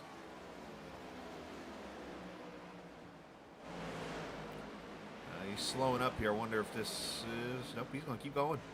He's going to keep going. He just wanted to give the high line clear to the 10 with speed going around him. He's not running terrible lap times at all. He's only about a second and a half off of what Comstock and them are running. So they're gaining on him, but it's not as rapid as you might see at some tracks.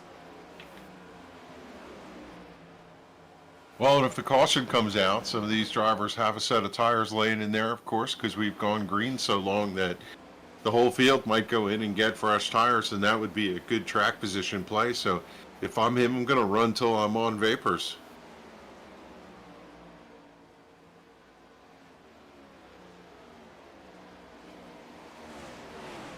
So if we turn the clock back and look, you're going to see that the 13 of Comstock is out in front of Mojica. Mojica, easy for me to say. It's okay. It's Monday. Slow down, Kevin. Sometimes you got to slow down and go fast. Right. Moose is fast and on the edge of control. I heard that.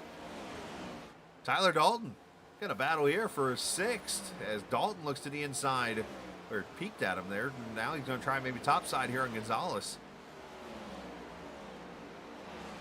And we're pretty much to full nighttime almost. You see there's still a little bit of peeking of the sun. You can see the pink haze over there off turn 4. So at this point, you have to believe that everybody's running whiteout, right? And the question is, who's running faster lap times? If I look at where we are, Justin Fuller just ran the fastest lap of the race. As you said that. Understandably, right? Because he's got the freshest tires of everybody else. 30.02. So yeah, the speeds are just getting quicker. And this is the part where I beat myself up because I know I've kind of beaten a dead horse here going back to referencing the 600-mile race I ran. It was at, this part into the night as we got into the evening time where obviously the grip's at max. So what happens when the grip's at max? You think the tire wear falls off. So I kept myself going at the pace I'd been going all night to try to keep the tires under me. Lo and behold, I come out of the pits and all of a sudden the leader's 15 seconds ahead. Oops.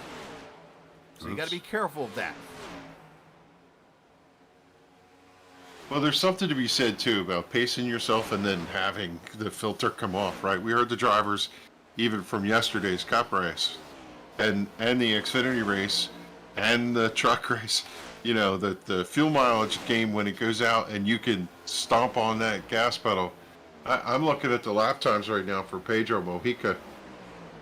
Faster than our prospective leader there, David Comstock, by 1/10 of a second sometimes. Although, once in a while, they're running pretty even, but doesn't seem to be gaining any appreciable ground right now. Comstock has about a half a straightaway coming off of turn 2 on them. All the lap times are pretty much on top of another right now. I mean, Comstock ran a 75 last time by us. Here comes Colby to pit road. Finally deciding to come to pit road here. And you know what? I would not rule out 2 tires right here. I say that because with the way this field has worn out their tires, right sides will be fresh enough. Let's see what Colby does here. Yeah, good enough is perfect in this case. Which it would free the car up, which is what you kind of need. See, right side tires going on. He only needs... Now he's going 4 tires. So Give me 4. I tried. Give me 4. I'm sorry, give me 4. Give me 4. And that's the old Dale line. Now, give me 4 tires, and I'm not leaving until you give them to me. Darrell Waltrip, right? Actually, that was Earnhardt. Earnhardt said that to, was it McReynolds or one of them? He said, because they were debating back and forth, he said, I'm coming down, you're putting 4 tires on this car, and I'm not leaving until you do. Very Dale of him. Yeah. I see a new viewer tonight, Loretta McClester. Appreciate you watching. Appreciate all the comments, what people are saying. A lot of people cheering on the faster pastor, and obviously continuing to cheer on Judah, who we raced for tonight. Of course, this is the somebody slow on the track. Justin Fuller got heavy damage on the right side. That car's destroyed. Right front's not even moving. Must have broke the toe link. He was running the fastest laps up until that point. Just missed turn 4. Got sideways and then came up and did a tank slapper. You know what? I wonder if his car bottomed out. I think I mentioned this earlier in the race. The one thing that this car does have a tendency to do, if you are driving really hard, especially going through 3 and 4, you get to about the 2/3 mark of the corner, and the car will bottom out. And it can upset the car. It can either send you to the wall or send you into the infield, basically. Let's see if I can find... As Fuller's going to make it back to pit road, which is a good thing, but unfortunately, catastrophic damage on that 811 cars he is, you mentioned earlier, running in tribute in that 21 car. Ted Burrell, yeah, from last year. I think, it's funny, as I watched him come through the corner, he was down on the white line, the car started to wiggle, he never really captured it, and I think he just had to crank some wheel and it left, and he got so much pressure on that right rear that the car started to slide, and when it finally hooked up, it came back and slapped the wall. You could see the car just on the white line if you follow the back. It just wiggled right about here. Yeah. There's the wiggle. Then he pulled it away from the wall, yanked it, and then he came back around, and he just never caught it. Yep. Stars and stripes forever there. That's a tough break, because I'll tell you, he was coming like a fiend. Oh, and now Casey Duncan's off to pace up there in 3 and 4. Maybe he might be just letting people go by. That's probably what he was doing. 21 laps down in the 36th position there. So Comstock leads by 2.7 over Pedro Mojica, Josh Parker, Jose Gonzalez, and Tyler Dalton. I'm starting to say before the wall rudely interrupted. Judah, of course, the young man we're racing for tonight. A young man that unfortunately is battling leukemia and doing a great job, as we've talked to his father and talked to his grandfather, Tony Benfield, who's on track. And obviously wish that family nothing but the best, and we appreciate them allowing us to talk to the family members and stuff here this evening as we're coming up to 20 laps to go already. And one thing that has caught my eye, Mr. Kevin, is the track temp has not changed hardly at all. It is still 84 degrees. Oh, that's interesting, isn't it? It's actually gone up. I've seen it go to 83 at times and then back to 84. A lot of that has to do with obviously the cars out there running, but it really hasn't gone anywhere. It's so interesting to watch how pit stops change the dynamic of the race. With Comstock was fast. He earned getting out in front of Mojica, but the fact that he's driving off is a surprise to me. He's opening that gap. He's almost he is at 3 seconds right now. Josh Parker hangs consistently there in third. But look who's in fourth. Yeah. Jose Gonzalez, we were talking about him sliding back through, and he's somehow righted the ship. He's looking at a top 5, and I have to give mention to a couple of these drivers. Justin Fuller, 12 laps led, not going to see the results he wants. And Patrick Colby led 10 laps tonight. First 10 laps of the season led for that number 9 car. Casey Duncan up against the wall over in turn number 2. we've not talked about how hard it is, Chris, to stay out of the way when your car is not up to speed. This track, Difficult to do here. this track is one of the more, because you got to remember, out of all the 1.5 mile tracks, this is the oldest one basically. Because when you go back, this is the original D-shaped 1.5 mile. Charlotte, you know, because Atlanta at the time was a 1.522 mile oval. There was no Homestead. There was no Texas. There was no Kentucky. There was none of that. It was straight Charlotte. It's one of the narrowest circuits in all the 1.5 mile tracks, from the bottom of the track up to the wall. It's actually the same as Daytona, I believe. Or not Daytona, but yeah, it is the same as Daytona, I believe. As I hear Josh Parker playing with the gears. So, with Comstock leading, as we look back here, David does have a win so far on the season. And that came at Talladega. He finished second at Texas earlier this season. He's got a 6th at Vegas. So he's done pretty well in the 1.5 miles if you don't count Kansas.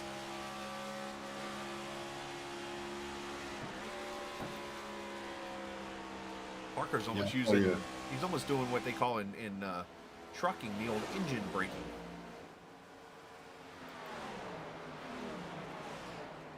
Just looking at the conveyor belt option here, pretty much everybody's spread up all the way around this racetrack.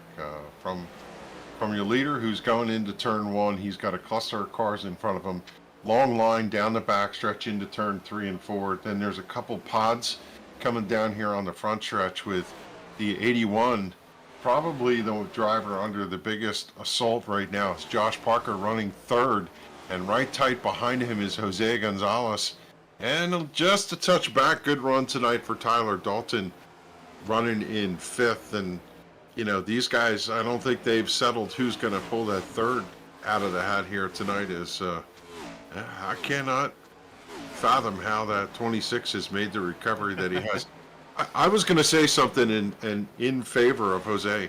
If there's any driver that emulates the 58 and the success that Pedro has from a driving style, I would turn and look to the 26 of Gonzalez. And I thought, as good as Pedro's season has become, I really feel like Gonzalez would be rewarded by having a similar style run, but he's just not been able to manifest that this season. And maybe tonight's top 5, it looks like it's heading in that direction, is the turnaround for him, because I really feel like anybody, you know, the closest twin, if you would, to Pedro, who's having such an incredible season, is Jose, and I expect a lot out of him coming summertime. Which, you go back to last season, he had those couple wins in a row on the, can't remember if it was the Cup side or the Grand National side, but I know he had the Bristol win and some other races that he had went in, not even had a win yet in this league, and goes back to back in 1 week and that kind of thing. So yeah, no, I can see exactly what you're saying about the potential win streak he could go on. So Casey Sheldon Carrington is watching, and I call him Sheldon because he broke out the science on us. He went Thomas Dolby on us in chat.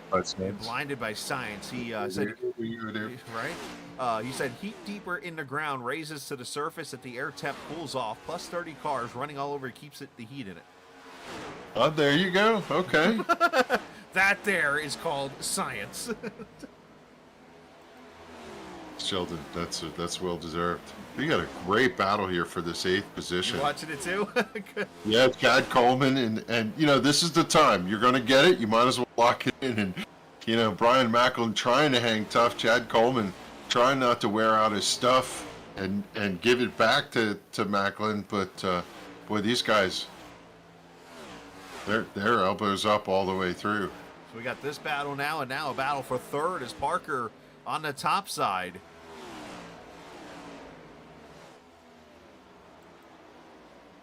Casey and his leaning on each other here. Whoa, boys. Yeah, that's that wobble you were talking about. That'll bring 2 cars together on that backstretch. Casey, and now Sheldon, Creed, Cooper, Carrington. A whole lot of names in there. Is that who shot JR? Oh, wow. It's a Dallas reference for those who don't know. Tommy Ryan battling Tyler Dalton. So all of a sudden now we're starting to see the battles up front here. The only battle we're not seeing right now is David Comstock versus the field as Mojica's falling back to 5 seconds. I really wonder if the wall contact hurt Pedro. And not Could very well, yeah. I mean, Yeah. it was the littlest of contact, but All you got to do is open that fender up a little bit and allow that air to get trapped underneath the hood or something to that effect, and it really can, you know, and unfortunately with green flag pit stops, you're not going to stop and get that damage fixed. And even if you do, sometimes the car just is a tick off, and Comstock comfortably in charge of this race with 8 to go. The one thing that Comstock does not want to see is some of these hustles out in front of him. don't do it. No, I was going to say. Yeah, he just wants everybody that he gets to just yield the line, let me roll past, thank you very much, move along, citizens, nothing to see here. That's what he wants for 8 laps. Put a lap on Brian Wortman, and he comes up on Stoney Benfield. You know, another factor here, and this is going to be something we might have to ask Pedro. He led all those laps during the daytime.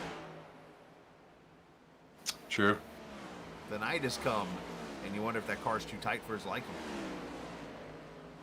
I tell you, Oh! it's on the back bumper of the 81. Sorry, watched a little scary there with Stoney and Comstock going through. Yeah, here he comes again. Tommy Ryan on the assault, trying to take a 4th position from Parker. I think Parker might have run his car just a little bit too hard, and he's going to pay the price here in the late going, and he's not giving up yet. He's going to come out, get to that quarter panel, see if he can pull the 99 back with the arrow, and he draws alongside. They're door to door through turns 1 and 2. Out of turn number 2, is he going to have the run? Car gets a little wiggle. It's a drag race. Did he down the back with the 81 out front? How far will the 99 send it? On each other. Wow, is that tight? That's what I was talking about. That trust that you have that the car is secure underneath. You're never going to lift. You're just going to keep it running. You'll pick your lane. He'll pick his lane. And we'll see who comes out the other side. That was great racing right there. As Ryan finally makes the pass there for the 4th position. I wonder if that's more aggravating than it was fun at this moment of the race. It's got to be aggravating for Parker to see a couple of these positions slip away as the starter waves at the number 5. Five fingers. Hey, 5 to go for the number 13. Now we're working on 14 to go. Or 4 to go, sorry. Laps running out here is Comstock comfortably out front.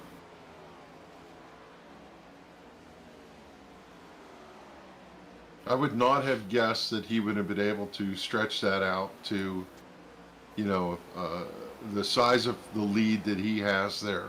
I really felt like this was going to be a knockdown, drag-out battle, but I agree with you. I think when we have a chance to talk to Pedro, who's still, by the way, hanging on to 2nd, we're going to find out that car was damaged. I wonder. Yeah, that's a fair point. And I got a good trivia question for you there as we come to 2 laps to go. You got any NASCAR wins, Cup wins, the number 13 has? I can't think of any.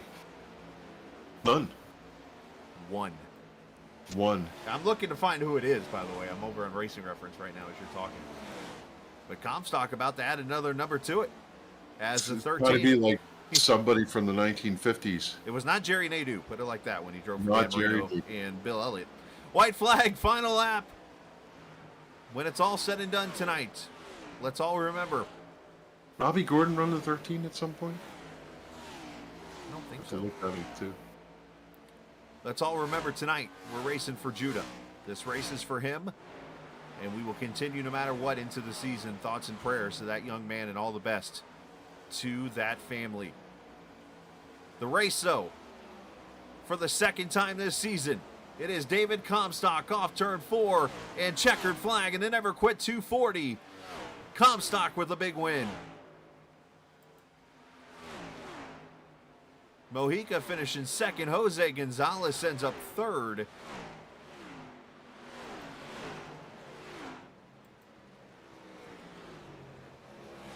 Tommy Ryan ends up fourth, and Josh Parker ends up fifth.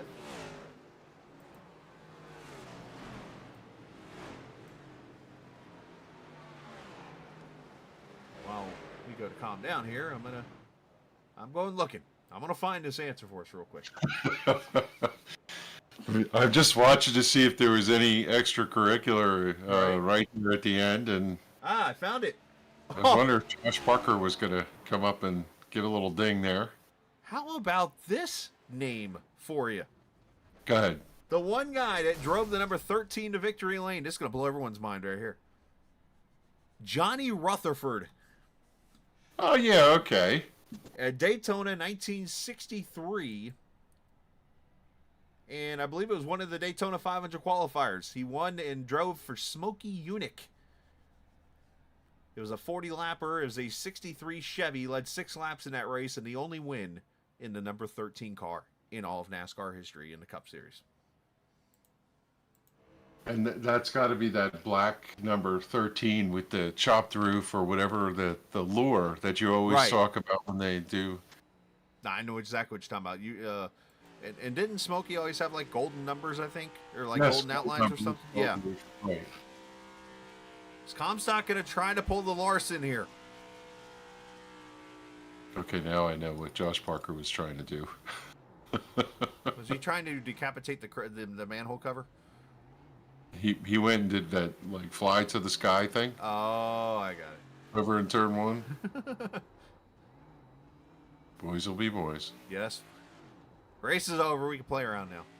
6.5 seconds. Comstock wins that race by. That was again, nighttime was the right time, as the old slogan is. If anybody served notice that they're going to give Pedro a run, it's got to be David Comstock. Because I'll tell you, he's silently putting together an outstanding season.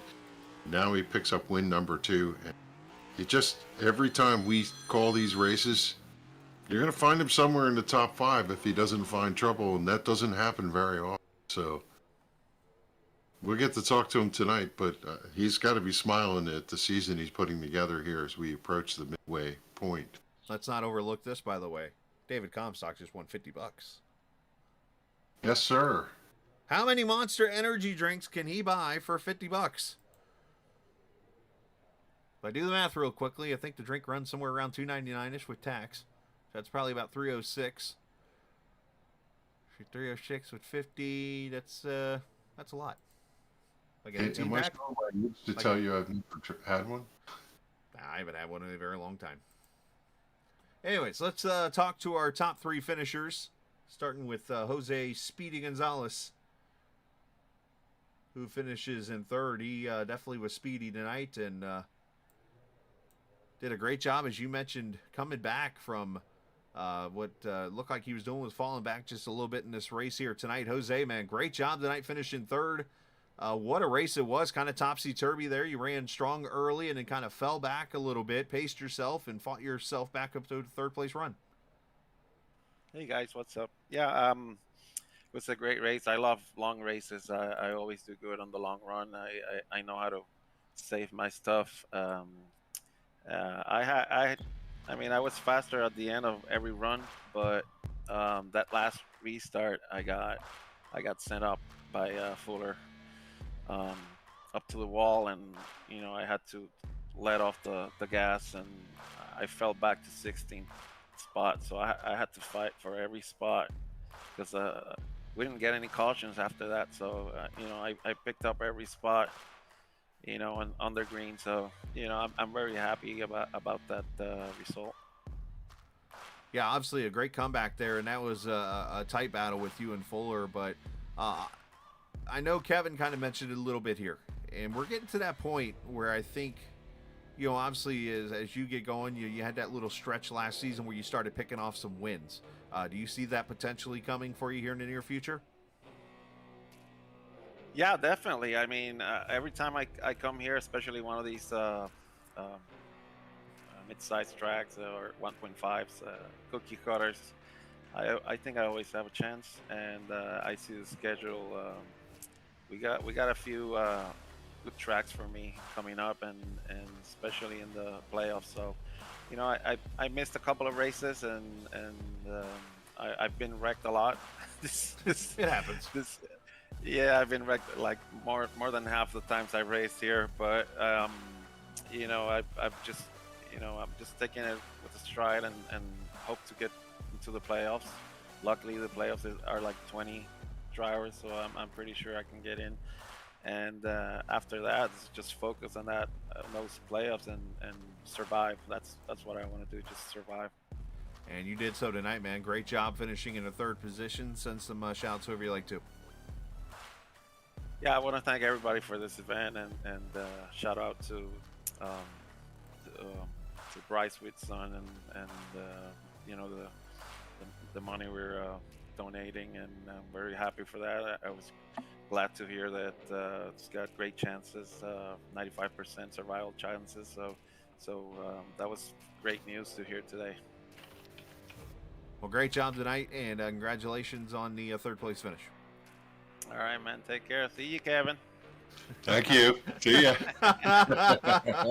Jose Gonzalez, the third place finisher here. Oh, bless you. He surprised you with that one. That Yes, was he awesome. did. All right, let's Pedro Mojica finishing in the second position. I'm sure he's going to be very disappointed with that second position, and we'll let you talk to him, Kev, as I bring him up right now.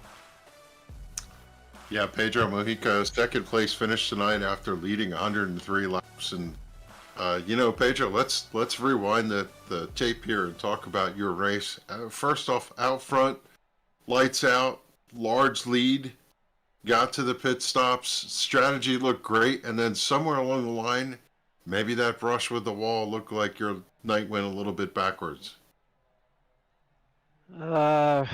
No, really the yellow to let everybody catch back up, and had to kind of start over to try to build a lead back up, and everybody at that point kind of knew track position was pretty big, so that's kind of where my race went downhill, really, because David saved and I pushed to keep track position, and the little bit he saved, I think, was the difference. And then I try to undercut him, and I guess I don't know how to pit either, so I need to work on that next time because I lost a lot of time, mainly on exit. So I guess I try to be cute, I guess, with something, and didn't work out. So lost a bunch of time. So the undercut was not even worth it. So it was disappointing, to be honest. Especially for how good we started the race. We got to a huge lead, and of course there's a yellow to eliminate that. But it is what it is. I mean, we had a good run, and then you just live and learn, I guess. Yeah, I'm going to say something that hopefully will be something you could take away. There's so many drivers out behind that second place position that wish they had the run you had tonight and the season you're having, and being it's the Never Quit 240. I would say to you, never quit, Pedro, because it's always fascinating to somebody who has a good season to be disappointed with second. And I know it's frustrating to watch that 13 car drive away, but yet second place, another top three finish on the season, and just continue to put a pounding on these guys. I think in weeks' time you'll come back and look at it as a solid effort, but I understand where your headspace is and can appreciate where you want to improve, and that's the best way to get yourself to championship land. Yeah, no, for sure. I mean, it was a good run. Don't get me wrong. I mean, we did really good. Everybody knew we were here. That's cool. It's just, this one meant a little bit more, and there was money on the line, and just unfortunately, again, David beat me out for the money. So yeah, Talladega, same thing. Last lap, I think he got around me, and I lost the $25. And then here, he managed to save the tires a little bit better and got in front of me. So right now, he's Money Man David, as I call him. So my hope is that, he's winning these small battles, and hopefully that means I'll win the war at the end of it all. So that's, we'll see. That's a great way to put it. So I just look at it as how the earlier in the year was, where I just couldn't get in victory lane, and then we've knocked out 3 out of the last 6. So, and then all the other ones we were in contention of the win. So, I don't know. We'll see. So it burns a little bit just because the race, it means a lot. Mainly to me personally. Just knowing that Judah's going through what he's going through. I personally went through leukemia as a child when I was 6, so I fully understand what. Yeah. I was a little older than he is right now, but I fully understand like what that family's going through and just all the trials and tribulations that you have to go through when you're going through those therapies and whatnot. So I'm hoping he's doing okay. We really try to get this one in victory lane just to put a stamp on it all. But either way, it was a good run, and I had a lot of fun. Yeah, thanks for sharing that connection. Talk about the track conditions tonight. Hey, anything interesting you pick up on? I mean, the track gripped up quite a bit as it went, so I felt like the tires held on longer as we went. So I think that's where a lot of after that one yellow 60 laps in the race, I think there was a lot more push to get up front from a lot of people. I think just part of it is too, is just like I said, like nighttime came around, track cooled off a little bit more grip. So, and then I think that helped me stay in the lead as long as I did after running so hard. After lap 60, after we pitted the first time. So, but overall, I mean, the track just got tighter as we went too, so with more grip, and the setup was already tight, just made that worse. Yeah, that is a characteristic as this does build tight. Well, Pedro, look, race number 9 winner, Pedro Mojica. Race 12, Pedro Mojica. Race 13, Pedro Mojica. You were 1 position away from 3 in a row. That's a pretty good season, and we'll look forward to see what you can do next week when we get to Worldwide Technology Raceway. Who do you want to give a shout out to? The floor is yours. Kevin and Chris, I appreciate you guys for putting on the broadcast. Captain Esports, Glenn Campbell and Trans Service for jumping on board and sponsoring me this year. It wouldn't be for them, I wouldn't be in the Cup Series this year. Max Graphics for painting the car, appreciate them, and Mike Kelly for adding the decal there. I appreciate him and his time. All the boys at Team Name, appreciate them. I think we all ran relatively well today, and congrats on David. Don't sleep on David. I know I feel like people tend to sleep on him, but if it wasn't that long ago that he was the guy to beat here at Sim500 each and every week. So I know things have changed in his life. For a lot of good things have happened, so he hasn't had as much time. But hey, man, you got to watch out for him. So yeah. Congrats to him. All the admins at Sim500, I appreciate them and everything they do. NC811, I appreciate everything they do for sponsoring this series and the league and all their support. And then just again to Judah, just a call, a shout out to him and his family, and I hope everybody's doing well through these tough times. But it sounded like things were on the up and up, so that's good to hear. So I continue, I hope that he continues to recover and get better and gets to live a great life. So shout out to him and his family, and then shout out to my family to let me come and hang out and play a little bit. There you go. He's our point leader and current leader in the number of wins on the season. It's Pedro Mojica with a 2nd place finish tonight. And we'll turn it over to Chris, who's caught up with our winner, David Comstock. Thanks, Pedro. As Pedro, of course, I can't help it. I got to throw the joke out there, too. I didn't want to ruin the buzz or anything like that, but, the good news is, too, is he didn't get stuffed into the wall at Daytona. I did to Pedro in the truck race. But anyways, that's another story for another day. All right, let's get Comstock up here. Oh, man, as the money man, apparently. $1 Million Man, Ted DiBiase style, I guess, back in the day. David Comstock shows up, and just FYI, David, I've looked on Amazon's website, and you can get a 16 ounces, 24 pack for $36.49 right now of Monster Energy. Well, why would I spend it when I get it for free? I'm just throwing it out there, man. You got $50 now, so I figured I would tie the sponsor with the money together, but not a bad night there. Not at all. Happy to close one out and actually be up front. I don't know how many weeks in a row it had been where we were up front and had a shot or had a really good solid top 5 in the bag, and something would happen and I'd end up on the hook or finishing in the back or something. So at this point it seems to be checkers or wreckers for me with the way the finishes have gone lately since Talladega. Well, and of course that was a money race too to pull that one off, but let's talk a little bit about the way this race unfolded. Of course, it started into the daytime or late afternoon into the nighttime, and the battle you had with Pedro, because it seemed like your car just kind of came to life as the lights came on, and you made a very interesting move. You kind of ran it high into turn 3. You got to I think it's the Cup Series banner that was out there on the outside wall, and you just dropped it to the bottom. Talk about that battle and that move you made there, and of course him getting loose up top didn't necessarily hurt you either. Yeah, I started running him down.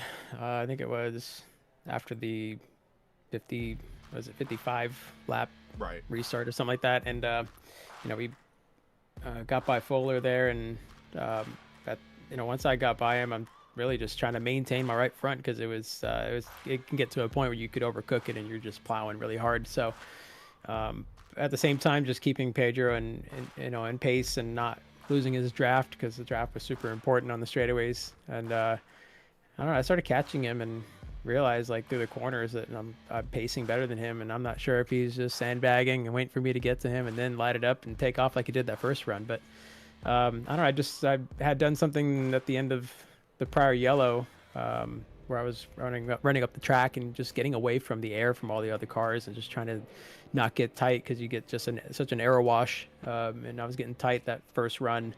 So I started doing that when I got to him, just to keep the right front cool and keep the nose turning, and it was making hay up there, and he saw that it was working too. So then he started moving up there, and I'm like, okay, well, I'm not just going to follow in his tracks. I'm just going to plow. And it was the first time it looked like he had tried to do it, because he just got super tight and he had to check up himself to not hit the fence. So as soon as that happened, I just saw he was kind of gathering it up and a little bit of in trouble. So I just turned it down the track and just got the clean air and run down the banking and just try to see if I can get a run, get clear of him. And then it was just kind of almost run whatever line that they, the person in front wasn't in, and try to juke him low to make him think I was going to run the bottom one lap, and he ran the top. And so I just checked it up again on the entry and just almost like dirt track style, and just drove it down the track, and then he got loose off of 4 there. So I was able to I just stayed really low to not get side drafted, where I stalled out with him to where we weren't side by side. And from that point on, I just happened to just take care of my right front better, and he said he even ran it harder that run where I got by him there. And then just the way the pit stops laid out, that was allowed me to have a bit of a gap where I can maintain that and increase that as that last run went to the end. Well, it was a fantastic move that you made. You were able to drive away and pit stop wise, put the pretty much close to perfect pit stop on there. So 2 wins on the season, both to win money. That's got to be a good feeling. Yeah, I need to bargain with Joey about making every single week money race. If that's how it is for me. So no, I mean, definitely, no matter which week, whether it's we get money in the pocket or not, any win you get here with the competition we have, especially on Monday nights, it's really a big deal to be able to do that here in this league. So happy to do it this week again. Well, great job tonight, man. Congratulations, and send shouts whoever you like to. Yeah, I'd like to first shout out to Judah there. Wish his best recoveries in his therapy, and hope everything goes well and he's able to get a full recovery and stay cancer free going forward. So shout out to him. And thanks to you guys for broadcasting. Thanks to Sim500, all the leagues, all the admins, and NC811.org for sponsoring a series on Monday nights here. Everybody at Team Name, thanks to all my teammates there. Just keep knocking out awesome finishes every single week. Whenever you can get a chance to beat Pedro these days, you've done something in this league. So thanks everybody at Monster Energy, and thanks for everybody out there watching. Pop quiz before I let you go. How many wins in NASCAR's Cup Series does the number 13 have? I'm gonna go with like 1. The man's money. I'm just saying. I didn't It's a tell him guess. the answer. Yeah, that's the answer. I mean, if you were to tell No, me, if you ask a driver, I'm not gonna know that for sure. I mean, you nailed it. I mean, if you were to tell me it's Johnny Rutherford, I'm just gonna walk away right now. But I think it was Ronnie Rutherford. Perfect. All right. So, well, great job tonight, and congratulations, man. Appreciate it. Thanks, guys. Ronnie Rutherford's my third cousin, by the way. Yeah, David Comstock. That was a joke. Obviously not. Man, what a race it was. And let me see. All right, so Stoney and them took off, so I was gonna bring him in here, but those guys took off. But what a race, man! It was my first experience in this special event, and obviously the first one that the league has done for Judah, and it was so cool to be a part of it. And as a matter of fact, I'm just whatever I can do, as I mentioned. I know just kind of putting it out there right now is probably the least I can do, but if there's anything more to the family or whatever, feel free to reach out, and I'll do everything I can on my end. But fantastic race tonight, Kev. Yeah, without a doubt. Charlotte never disappoints, and we got to see different battles all the way through, and I just love the fact that these guys were up on the wheel. They could run side to side. They could pick different lanes and different strategies. And in the end, I think the right car won. Good on David Comstock for, just putting together a full race. And I think that's what it takes to beat someone like Pedro, someone like Josh Parker, and some of the others that had good runs tonight. And he definitely had them covered. And I think we're going to have to switch his name to Cash. Cash Comstock. Cash Comstock. Well, he does have the word stock in his name. That's, his stock is rising. So, but hey, one thing I know we didn't get a chance to show it with the pre-race show and that kind of thing, but let me throw up. I do have the updated points after the race here tonight. Pedro Mojica leads by 66 over Chad Coleman, and look who is third in points. There's David Comstock. Now 96 back, Mike Kelly, Bentley Glazier. Your top 5, you look down at the 20th position right now. Charles Van Schaik is right there on the bubble. Joe Hudson is there. Glenn Campbell, Calantoni, Jimmy Coleman. And remember, there is a certain number of races you can miss. So I think we can go ahead. I think Justin Mons is already on the list now of officially eliminated due to not many starts. I think O'Rourke's right there on the bubble. Tommy Ryan's pretty close. So obviously that could play a role in the top 20 when this thing is over with points-wise. So we'll have to keep an eye on that. But Comstock becomes the second. Make that third. Make that fourth. As I look down at Tommy Ryan, I'm counting down multi-time winner on the season. I thought we only had one, actually, in the end. See how much I try to read up on stats, but sometimes it just slips your mind. It happens. I call it Monday. Kev, appreciate it, man. Appreciate you joining us, and let's go to Gateway and hope the power grid doesn't suffer. Another amazing racetrack from a, same kind of feel, slip, slide, different grooves. Come off that corner. I'll tell you, I think some of the best racing surfaces, I don't know, I'm just partial to them, are these flat, tight corner racetracks. I think they provide amazing amount of action, and we're going to see a great race. I'm not going to disagree with you at all. I think it's going to be a fun race, and there's one particular groove I cannot wait to show off next week in this race, because it's one that I've learned is like the only way to get through turn 1 and 2, it seems like, without having any kind of issues. But we'll get there when we get there. First, let's get to Wednesday night. You and I will be in Vegas racing, and then Sunday night for the Grand National Series from Charlotte here. So got a lot of great racing coming up. 500 racing every night, dirt and asphalt. Just come true. on over to sim500.com and you can find a place to race. It's tough to find your way against the competition on Monday nights, but other nights are more than approachable. A lot of fun, a lot of different cars. And if you need a place to race, Sim500, it's the place to come. And, with great sponsors like Transervice and NC811 and others in supporting the series, every night is broadcast. And I'll tell you, Chris, you can't find a better place to come and race.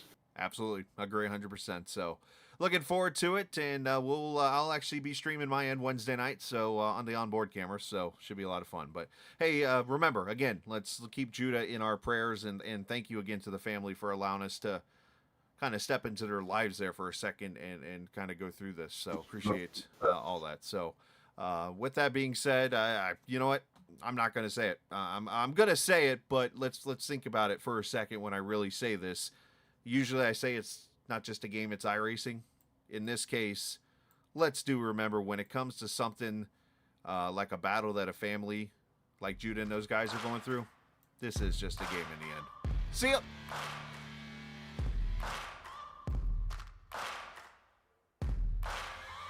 Searching for greatness in a sea of the dying and shameless. A sea of the aimless. I don't wanna be one of the nameless. I'ma wake up with the mindset that one day I'm gonna make it. And I don't think I'll be fine if I don't break my limitations. Don't try to stop me, I exist to write my own story. I'll make a decision if I want some peace or if I want the glory. Yeah, don't want a life that is complacent or possibly boring. I just want a life that is worth every day exploring.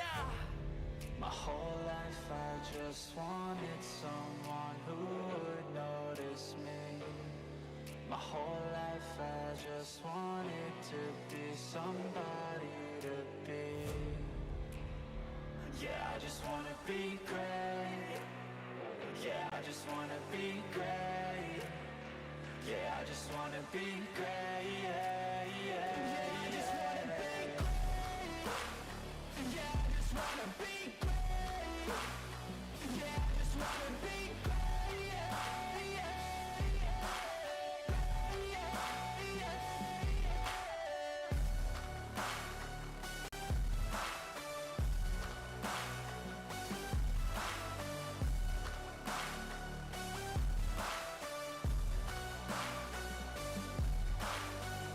This is a statement to appreciate all that is vacant. It's just for the taking. If you make up your mind, you can take it. I'm never complacent. I would work in a mansion or basement, yeah. There's no replacement for persistence. It's a patience, yeah. In this life, I wanna be soaring. To feel sun inside when it's pouring. And I'll fight till anxiety is foreign. I'm so sick of my mind's extortion.